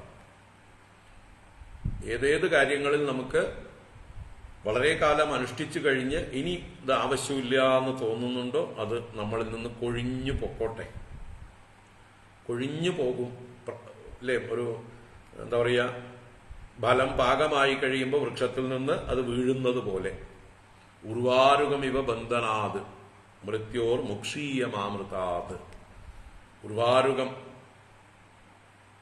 കുമ്പളങ്ങ പോലെയുള്ളതായിട്ടുള്ള മത്തനും കുമ്പളങ്ങ, വെള്ളരിക്ക, ഇതൊക്കെ എങ്ങനെയാണ് പാകമായി കഴിഞ്ഞാൽ അതിന്റെ ഞെട്ടിൽ നിന്ന് വിട്ടുപോരുന്നത്, അതുപോലെ നമ്മുടെ കർമ്മങ്ങളും നമ്മളെ വിട്ടുപോകണം. അപ്പൊ അതിനെക്കുറിച്ച് നമ്മൾ ഒരു തരത്തിലുള്ള കുറ്റബോധമോ പാപബോധമോ ഒന്നും ഉണ്ടാവേണ്ട കാര്യമില്ല. ഉപേക്ഷിക്കുക, സമാധാനമായിട്ടിരിക്കുക. ഇന്ന കർമ്മങ്ങൾ ചെയ്യാൻ തോന്നുന്നില്ലേ, അത് മടികൊണ്ടാവരുത്. അത് നമുക്ക് ഒരുപാട് ചെയ്തു കഴിഞ്ഞ് അതിന്റെ ആവശ്യമെല്ലാം, അതിന്റെ എന്താ പറയുക, പ്രയോജനമെല്ലാം നമുക്ക് കിട്ടിക്കഴിഞ്ഞു, ഇനി അത് ചെയ്യേണ്ട കാര്യമില്ല എന്നുള്ള ബോധ്യം വരുമ്പോൾ അത് ഉപേക്ഷിക്കാം. അതാണ് ഇവിടെ ഉപ്യമാനം മുഹുക്ഷേത്രം സ്വയം നിർവീര്യതാമിയാത് ന കൽപ്പതേ പുനഃസൂത്യ ഉക്തം ബീജം ച നശ്യതി. അങ്ങനെ കർമ്മവാസനകൾ പൂർണ്ണമായിട്ടും നശിക്കും. ഏവം കാമാശയം ചിത്തം കാമാനാം അതിസേവയാ വിരജ്യേതയതാ രാജൻ നാഗ്നിവത് കാമബിന്ദുഭിഃ. ഏവം കാമാശയം ചിത്തം കാമാനാം അതിസേവയാ വിരജ്യേത യഥാ രാജന്നഗ്നിവത് കാമബിന്ദുഭിഃ. ഏവം ഇപ്രകാരം ഹേ രാജാവേ, കാമാശയം ചിത്തം കാമാനാം അതിസേവയാ യഥാ വിരജ്യേത. നമ്മുടെ ചിത്തം കാമാശയം, കാമത്തിന്റെ ആശയം എന്ന കാമത്തിന്റെ ഇരിപ്പിടം, ആസമന്താത് ശയതേതി ആശയ. അപ്പൊ കാമങ്ങളെല്ലാം എവിടെയാണ് ഇരിക്കുന്നത്? നമ്മുടെ ചിത്തത്തിലാണ്, നമ്മുടെ അന്ധകരണത്തിലാണ്. അങ്ങനെയുള്ള അന്ധകരണത്തിലുള്ളതായിട്ടുള്ള കാമങ്ങള് കാമാനാം അതിസേവയാ, കാമങ്ങളുടെ അതിസേവ കൊണ്ട് വളരെ കാലം കാമങ്ങൾ ആ വിഷയങ്ങൾ അനുഭവിച്ചു കഴിയുമ്പോൾ യഥാ വിരജ്യേത, എപ്രകാരമാണോ വിരക്തി ഉണ്ടാകുന്നത്, ഏത് വിഷയങ്ങളും നമ്മൾ കുറെ കാലം അനുഭവിച്ചു കഴിയുമ്പോൾ വിരക്തി ഉണ്ടാകും. അതാണ് യഥാ വിരജ്യത, എപ്രകാരമാണോ വിരക്തിയെ പ്രാപിക്കുന്നത്. കാമബിന്ദുഭിഹി അഗ്നിവത് തഥാ ന വിരജ്യേത. കാമബിന്ദുഭിഹി എന്ന് പറഞ്ഞാല് കാമകണങ്ങളെ കൊണ്ട്, കാമലവങ്ങളെ കൊണ്ട്, കാമത്തിന്റെ തുള്ളികളെ കൊണ്ട് അഗ്നിവത് തഥാ ന വിരജ്യേത, അഗ്നിയെ പോലെ വിരക്തിയെ പ്രാപിക്കുകയില്ല എന്ന് പറഞ്ഞാല്, എങ്ങനെയാണോ നെയ്യിന്റെ തുള്ളികൾ ഒഴിക്കുമ്പോൾ അഗ്നിക്ക് മതിയാവില്ല, അനലനാണ് അഗ്നി. അലം ന വിദ്യതേ, മതി എന്ന് പറയാത്ത ഒരാളാണ് അഗ്നി. ആ അഗ്നിയില് നിരന്തരമായിട്ട് നമ്മൾ നെയ്യ് തുള്ളികളായിട്ട് ഒറ്റിച്ചുകൊണ്ടേയിരുന്നാൽ അഗ്നി കത്തിക്കൊണ്ടേയിരിക്കും. അതുപോലെ നമ്മള് വിരക്തി വന്നു കഴിഞ്ഞാൽ പിന്നെയും നമ്മുടെ കാമസേവ ചെയ്യേണ്ട കാര്യം ഇല്ല. അത് തിരിച്ചറിയണം. പിന്നെയും പിന്നെയും ചർവിത ചർവണം തന്നെ ചെയ്തുകൊണ്ടേയിരിക്കുക, ചവച്ചതിനെ തന്നെ ചവച്ചുകൊണ്ടേയിരിക്കുക. ജീവിതത്തിൽ മടുത്തു കഴിഞ്ഞു എന്നാലും പിന്നെയും ഒഴിച്ചുകൊണ്ടിരിക്കുക. മതിയാക്കൂ, ഹോമങ്ങളെല്ലാം മതിയാക്കൂ, യാഗങ്ങളും യജ്ഞങ്ങളും എല്ലാം മതിയാക്കൂ. നമ്മൾ പ്രാചീന ബൃഹിസിനോട് നാരദൻ പറഞ്ഞ് അയാളെ വിരക്തനാക്കിയില്ലേ. എല്ലാം ഉപേക്ഷിക്കൂ, എല്ലാം വിട്ടിട്ട് ഈശ്വരപ്രാപ്തിക്കായിക്കൊണ്ടുള്ള പ്രയത്നമാണ്, തപസ്സാണ് പിന്നെ ചെയ്യേണ്ടത്. അപ്പൊ മതിയാക്കേണ്ടതെല്ലാം സമയമാകുമ്പോൾ മതിയാക്കണം. പിന്നെയും പിന്നെയും ഒരു ഭാരം വഹിക്കുന്നത് പോലെ, ചവച്ചതിനെ തന്നെ ചവച്ചുകൊണ്ടിരിക്കുന്നത് പോലെ ഇരിക്കാതിരിക്കുക. ആവശ്യത്തിന് വേണ്ടതെല്ലാം ചെയ്തു കഴിഞ്ഞു, നേടേണ്ടതെല്ലാം നേടിക്കഴിഞ്ഞു എന്ന് പറഞ്ഞാൽ പിന്നെയും അത് തന്നെ ആവർത്തിക്കാതിരിക്കുക. അപ്പൊ നമ്മുടെ ഉള്ളില് ഈ ഒരു ഇതുണ്ടാവണം. അതാണ് യയാതിയുടെ ചരിത്രത്തിലൂടെ വ്യക്തമാക്കി തരുന്നത്. ഈ ഒരു കഥയാണ്, ഈ ഒരു ആശയമാണ് യയാതി ചരിത്രം. യയാതി തന്റെ യൗവനത്തിൽ ശുക്രാചാര്യരുടെ ശാപം കൊണ്ട് തന്റെ യൗവനം നഷ്ടപ്പെട്ടു. പിന്നീട് മകൻ പൂരുവിന്റെ യൗവനം കടം മേടിച്ചുകൊണ്ട് പിന്നെയും ഭോഗങ്ങൾ അനുഭവിച്ച് അനേക വർഷങ്ങൾ, 1000 വർഷത്തോളം എന്ന് പറയുന്നു, 1000 വർഷത്തോളം കാമസേവ ചെയ്തുകൊണ്ട് തന്നെ കഴിഞ്ഞു.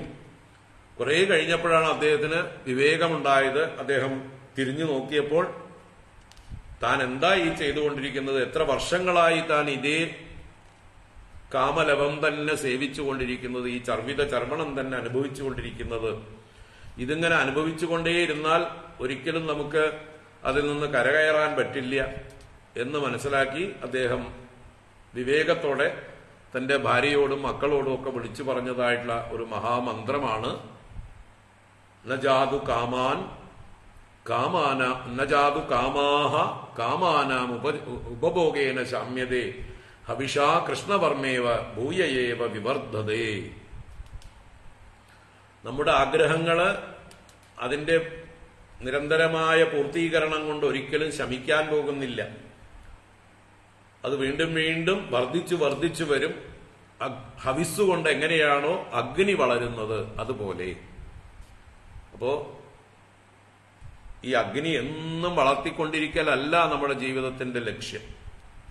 നമ്മുടെ ഉള്ളിലെ ഈ കാമാഗ്നിയെ വർദ്ധിപ്പിക്കലല്ല, അതിനെ അവസാനം ശമിപ്പിക്കലാണ് ലക്ഷ്യം. അതുകൊണ്ടാണ് അവസാനത്തെ ഹോമത്തിന് വിരജാഹോമം എന്ന് പറയുന്നത്. എല്ലാ ഹോമങ്ങളും മതിയാക്കി അവസാനത്തെ ഹോമമാണ് വിരജാഹോമം. വിരജാഹോമം എന്ന് പറഞ്ഞാൽ വിരക്തി കൊണ്ടുള്ള ഹോമം. രജോ ഗുണത്തെ ഉപേക്ഷിച്ചുകൊണ്ടുള്ള വാസനകളെ, ആസക്തികളെയൊക്കെ ഉപേക്ഷിക്കുന്നതായിട്ടുള്ള അവസാനത്തെ ഹോമമാണ് സന്യാസ ദീക്ഷ സ്വീകരിക്കുമ്പോൾ ചെയ്യുന്നതായിട്ടുള്ള വിരജാഹോമം. വിരക്തിയാണ് അവിടുത്തെ തത്വം. എല്ലാ ആഗ്രഹങ്ങളെയും ഹോമിച്ചു കളയുകയാണ്. മതിയായി, ഇനിയും ഇതേ കാര്യം തന്നെ ആവർത്തിച്ചു കൊണ്ടിരിക്കാൻ വയ്യ, മതിയായി എന്ന് പറഞ്ഞ് എല്ലാം സമർപ്പിക്കുന്നതാണ് വിരജാഹോമം. അത് കഴിഞ്ഞ് ഗുരുവിൽ നിന്ന് സന്യാസ ദീക്ഷ സ്വീകരിച്ച് സന്യാസ ജീവിതം നയിക്കുന്നു. ജ്ഞാനപ്രധാനമായിട്ടുള്ള, വൈരാഗ്യപ്രധാനമായിട്ടുള്ള ജീവിതം നയിക്കുന്നു. അപ്പൊ അതാണ് എല്ലാവർക്കും പറഞ്ഞിട്ടുള്ളത്. അതാണ് ഇവിടെ ഏവം കാമാശയം ചിത്തം കാമാനാം അതിസേവയ വിരജ്യേത യഥാരാജൻ നാഗ്നിവത് കാമബിന്ദുഭിഹി. കാമബിന്ദുക്കളെ ഇങ്ങനെ ഒറ്റിച്ചുകൊണ്ടേയിരുന്നാൽ, വിഷയബിന്ദുക്കളെ പിന്നെയും പിന്നെയും രുചിക്കാൻ കൊടുത്തുകൊണ്ടേയിരുന്നാൽ ഈ ഇന്ദ്രിയങ്ങൾക്കും മനസ്സിനും പിന്നെയും പിന്നെയും അതിൽ തന്നെ വാസന നിലനിന്നുകൊണ്ടേയിരിക്കും. അതിനെ വാസനയെ ഇല്ലാതാക്കാനായിട്ട് എന്താ പറയുക, നെയ്യ് ഒറ്റിക്കുന്നത് നിർത്തുക. അഗ്നിയിലേക്ക് നെയ്യ് ഒറ്റിക്കുന്നത് നിർത്തുന്നത് പോലെ നമ്മുടെ മനസ്സിലെ കാമാഗ്നിയിലേക്ക് വിഷയങ്ങളെ വീണ്ടും വീണ്ടും കൊടുക്കുന്നത് നിർത്തുക. അതിനെ മതിയാക്കുക. ഏകദേശം പക്വത ആർജിച്ചു കഴിഞ്ഞാൽ പിന്നെ ആ ജീവിത രീതിയെ വിട്ട് എല്ലാറ്റിൽ നിന്നും ആസക്തി ഇല്ലാതാകുന്നതായിട്ടുള്ള പരിതസ്ഥിതിയിലേക്ക് നമ്മുടെ ജീവിതത്തെ ഒന്ന് മാറ്റണം, ഒന്ന് പറിച്ചു നടണം. അതാണ് സന്യാസം. അതാണ് ഇവിടെ പറഞ്ഞത്. ഏവം കാമാശയം ചിത്തം കാമാനാം അതിസേവയ വിരജ്യേത യഥാരാജൻ നാഗ്നിവത് കാമബിന്ദുഭിഹി യസ്യ യല്ലക്ഷണം പ്രോക്തം പുംസോ വർണ്ണാഭിവ്യഞ്ജകം യദന്യത്രാപി ദൃശ്യേത തത്തേനൈവ വിനിർദിശേത്. യസ്യ യല്ലക്ഷണം പ്രോക്തം പുംസോ വർണ്ണാഭിവ്യഞ്ജകം യദന്യത്രാപി ദൃശ്യേത തത്തേനൈവ വിനിർദിശേത്. യസ്യ പുംസഃ, ഏതൊരു പുരുഷനാണോ, വർണ്ണാഭിവ്യഞ്ജകം യദ് ലക്ഷണം പ്രോക്തം, അവനവന്റെ വർണ്ണത്തെ അഭിവ്യഞ്ജിപ്പിക്കുന്നത്, വ്യക്തമാക്കുന്നത്, വർണ്ണത്തെ സൂചിപ്പിക്കുന്നതായിട്ടുള്ള ഏതേത് ലക്ഷണം പ്രോക്തം പറയപ്പെട്ടുവോ, ഏത് അന്യത്ര അഭി ദൃശ്യേത, അത് മറ്റു വർണ്ണങ്ങളിലും കാണപ്പെടും, തത് തേനയേവ വിനിർദിശേത്, ആ ലക്ഷണം അതിനാൽ തന്നെ നിർദ്ദേശിക്കപ്പെടണം. എന്ന് പറഞ്ഞാൽ ഏതൊരു ലക്ഷണമാണോ ഒരു മനുഷ്യനിൽ പ്രിഡോമിനന്റ് ആയിട്ടിരിക്കുന്നത് അതിനെയാണ് നമ്മൾ അംഗീകരിക്കേണ്ടത്. മറ്റ് ധർമ്മങ്ങളും മറ്റ് ലക്ഷണങ്ങളും സ്വഭാവങ്ങളും ഒക്കെ അവനിൽ കാണും. പക്ഷെ അതിനെയല്ല പ്രധാനമായിട്ട് പരിഗണിക്കേണ്ടത് എന്നാണ് ഈ പറഞ്ഞതിന്റെ അർത്ഥം. എന്ന് പറഞ്ഞാല് ശമാധി സമ്പത്ത് ഗുണങ്ങൾ അത് സത്വഗുണ പ്രധാനമായിട്ടുള്ള ആളുകളിൽ ഉണ്ടാകുന്നതാണ്. അത് ബ്രാഹ്മണ ലക്ഷണം എന്ന് മുമ്പ് പറഞ്ഞു. അങ്ങനെയുള്ള ബ്രാഹ്മണന് ബ്രാഹ്മണ സ്ത്രീയിൽ തന്നെ ജനിക്കുന്ന പുത്രൻ ബ്രാഹ്മണനായിക്കോളണം എന്നില്ല. അങ്ങനെ ധരിക്കുന്നത് ശരിയല്ല എന്നാണ് ഇതിന്റെ താല്പര്യം. ആരിലാണോ ശമാധി ഗുണങ്ങൾ പൂർണ്ണമായിട്ട് അല്ലെങ്കിൽ വർദ്ധിച്ച രീതിയിലുള്ളത് അവനെ ബ്രാഹ്മണൻ എന്ന് പറയാം. ഇനി ഒരാള് പുരുഷന് ശൂദ്ര സ്ത്രീയിൽ ജനിച്ച ഒരു പുത്രനാണെങ്കിലും അയാളിൽ ഈ പറഞ്ഞ ഗുണങ്ങളൊക്കെ വർദ്ധിച്ചു കാണുന്നുണ്ടെങ്കിൽ അയാളെ ശൂദ്രനായിട്ടല്ല കണക്കാക്കേണ്ടത്. അയാളിൽ സമാധി ഗുണങ്ങൾ വർദ്ധിച്ചിട്ടുണ്ടെങ്കിൽ അയാൾ ബ്രാഹ്മണനായിട്ട് കണക്കാക്കണം. അതുപോലെ വൈശ്യ സ്വഭാവം ആരിലാണോ കാണപ്പെടുന്നത് അവനെ വൈശ്യനായിട്ട് കാണണം. അല്ലാതെ ജന്മസ്ഥാനമല്ല, അവന്റെ സ്വഭാവമാണ് അവന്റെ ലക്ഷണമായിട്ട് കാണേണ്ടത്. അവന്റെ അന്ധക്കരണത്തിലെ ഗുണങ്ങളും സ്വഭാവവുമാണ് പ്രധാനം.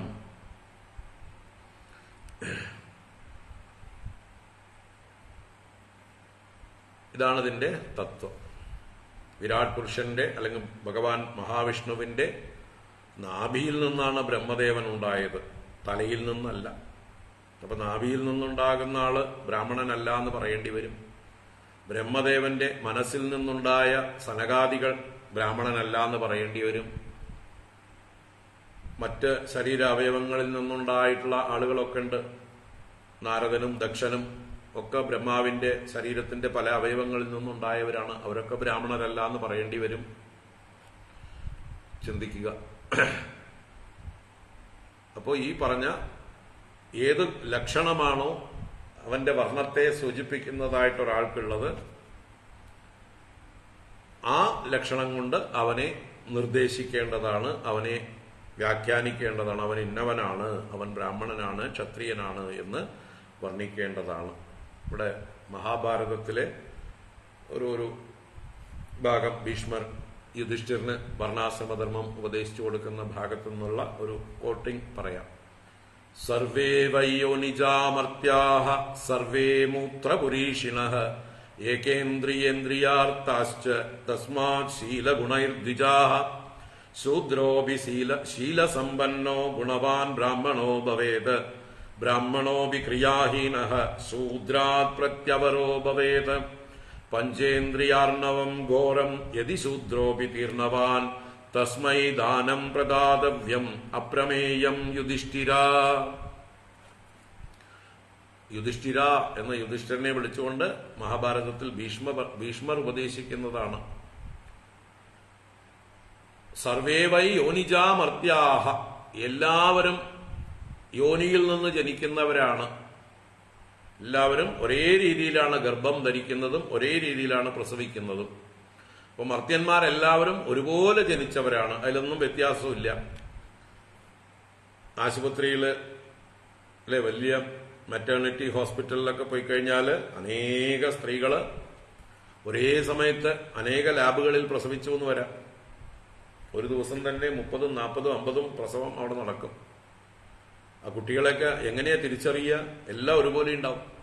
അപ്പോൾ മാറിപ്പോവാതിരിക്കാൻ ടാഗ് കെട്ടുകയാണ് ചെയ്യുന്നത്. ഇന്ന ആളുടെ കുട്ടിയാണ് ഇന്നതെന്ന് തെളിയിക്കാൻ വേണ്ടി, അല്ലെങ്കിൽ അറിയാൻ വേണ്ടി കയ്യിൽ ഓരോ ടാഗ് കെട്ടിവിടുന്നു. അതല്ലെങ്കിൽ സാധിക്കില്ല. അപ്പൊ ഒരു വ്യത്യാസമില്ല എന്നുള്ളതാണ്. അപ്പൊ ജന്മം കൊണ്ട് ആർക്കും വ്യത്യാസമില്ല, ഒരേ യോനിയിൽ നിന്നാണ് ജനിച്ചിരിക്കുന്നത്. സർവേ മൂത്രപുരീഷിണഃ, എല്ലാവരും മൂത്രവും മലവും വിസർജിക്കുന്നവർ തന്നെയാണ്. എത്ര കേമന്മാരായാലും അല്ലെ, ആരുടെ മകനായാലും, രാജാവിന്റെ മകനായാലും, ഏത് ബ്രാഹ്മണോത്തമന്റെ മകനായാലും എല്ലാവരും ചെയ്യുന്നത് മലമൂത്ര വിസർജനം തന്നെയാണ്. ഏകേന്ദ്രിയ ഇന്ദ്രിയാർത്ഥാശ്ച, എല്ലാവർക്കും ഇന്ദ്രിയങ്ങളൊക്കെ ഒരുപോലെ തന്നെയാണ്. കണ്ണും മൂക്കും കാതും ഒക്കെ എല്ലാവർക്കും ഒരുപോലെ തന്നെയാണ്. ആ ഇന്ദ്രിയ വിഷയങ്ങൾ, ശബ്ദ സ്പർശ രൂപ രസഗന്ധങ്ങളൊക്കെ എല്ലാവർക്കും ഒരുപോലെ തന്നെയാണ്. അതുകൊണ്ട് ബാഹ്യമായിട്ടുള്ള ശരീരമല്ല ഒരാളുടെ വർണ്ണത്തിന് കാരണം. ഒരാളെ ബ്രാഹ്മണനോ ക്ഷത്രിയനോ വൈശ്യനോ ശൂദ്രനോ ആക്കുന്നത് അയാളുടെ ബാഹ്യ ശരീരം കൊണ്ടല്ല, അയാളുടെ ജന്മം കൊണ്ടല്ല.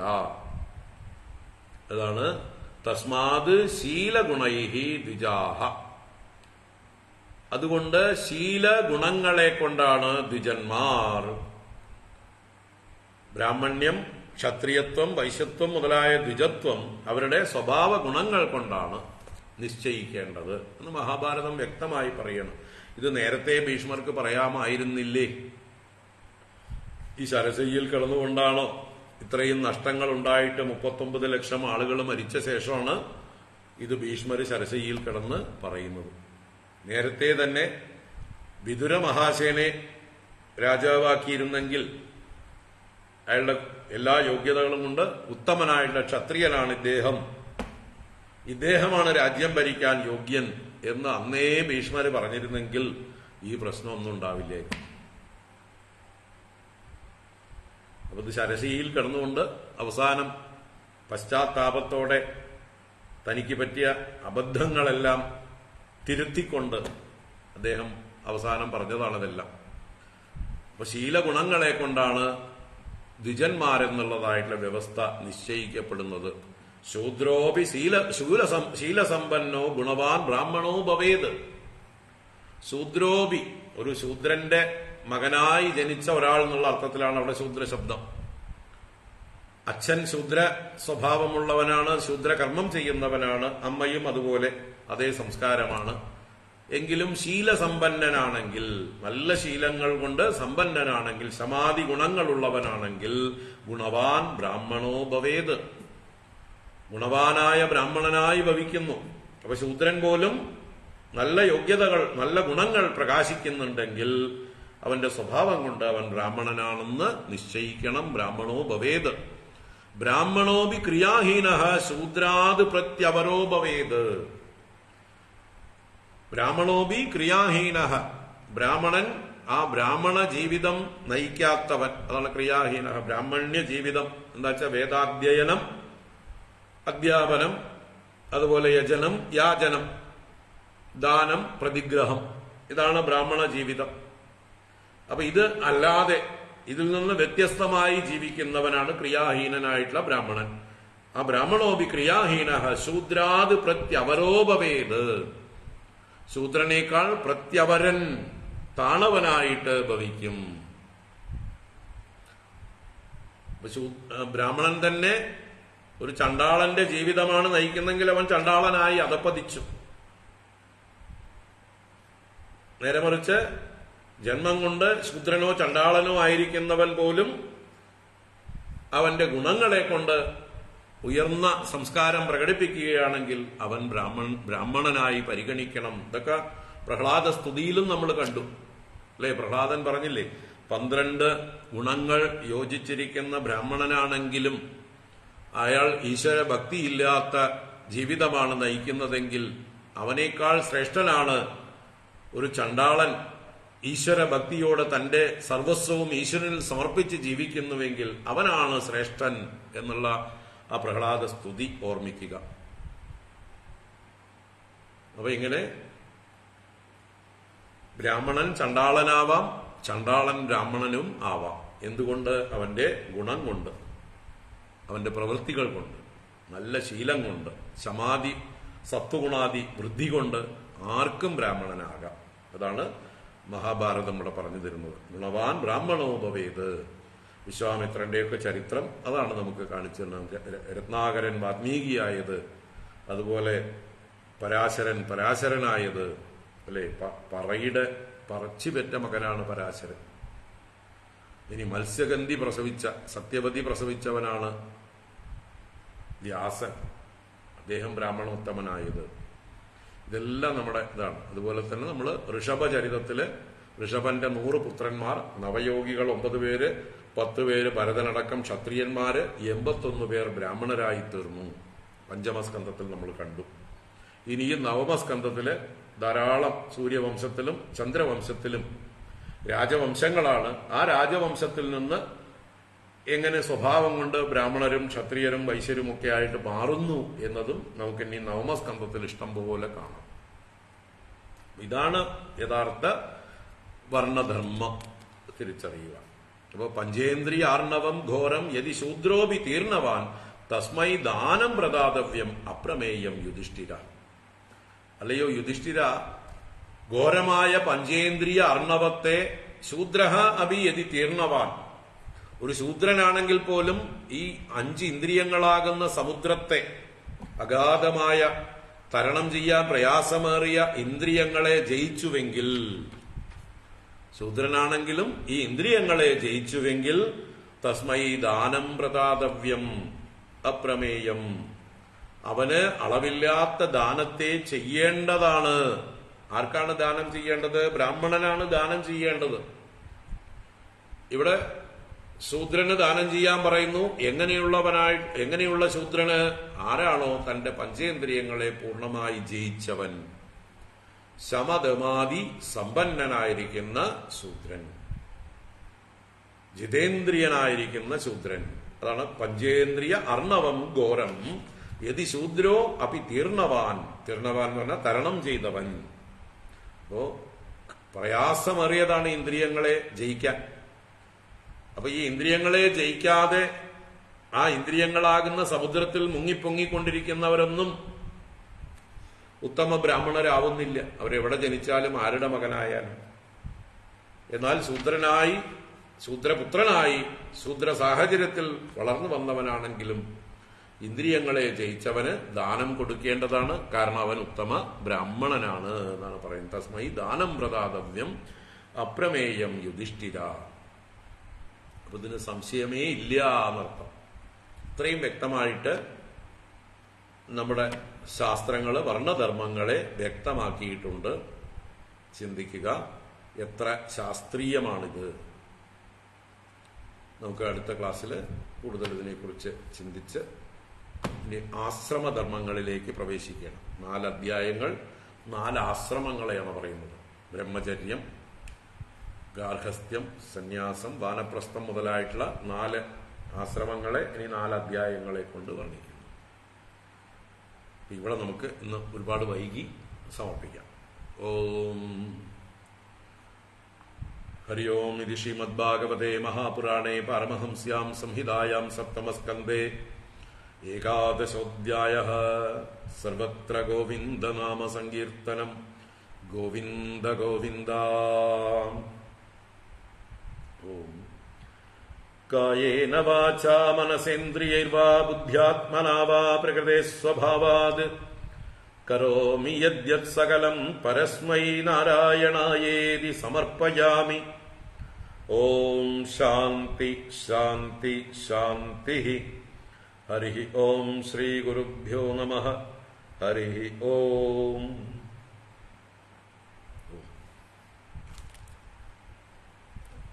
ഹരി ഓം.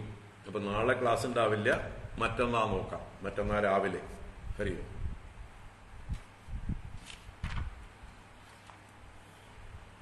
നാളെ തൃശ്ശൂര് ഒരു മീറ്റിംഗ് ആണ്.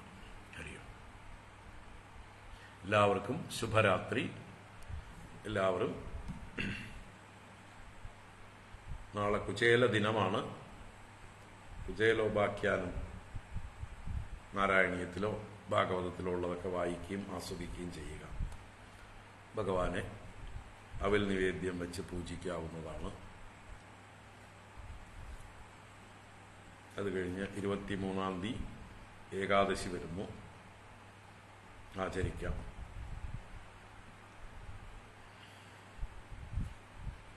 ഹരി ഓം. വിഷ്ണു സഹസ്രനാമം മറക്കണ്ട.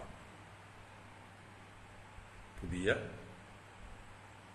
ഇന്ന് പ്രിന്റ് ചെയ്ത് കിട്ടിയ വിഷ്ണു സഹസ്രനാമം വലിയ അക്ഷരം മറക്കണ്ട. ആർക്കെങ്കിലും ആവശ്യമുള്ളവര്, ദിവസവും കാണാപ്പാഠം ചൊല്ലുന്നവർക്ക് ആവശ്യമില്ല, മറ്റുള്ളവർക്ക് കൊടുക്കാൻ വേണ്ടി വലിയ അക്ഷരങ്ങളിൽ ഇറക്കിയതാണ്. വേണ്ടവർ സ്വീകരിക്കുക.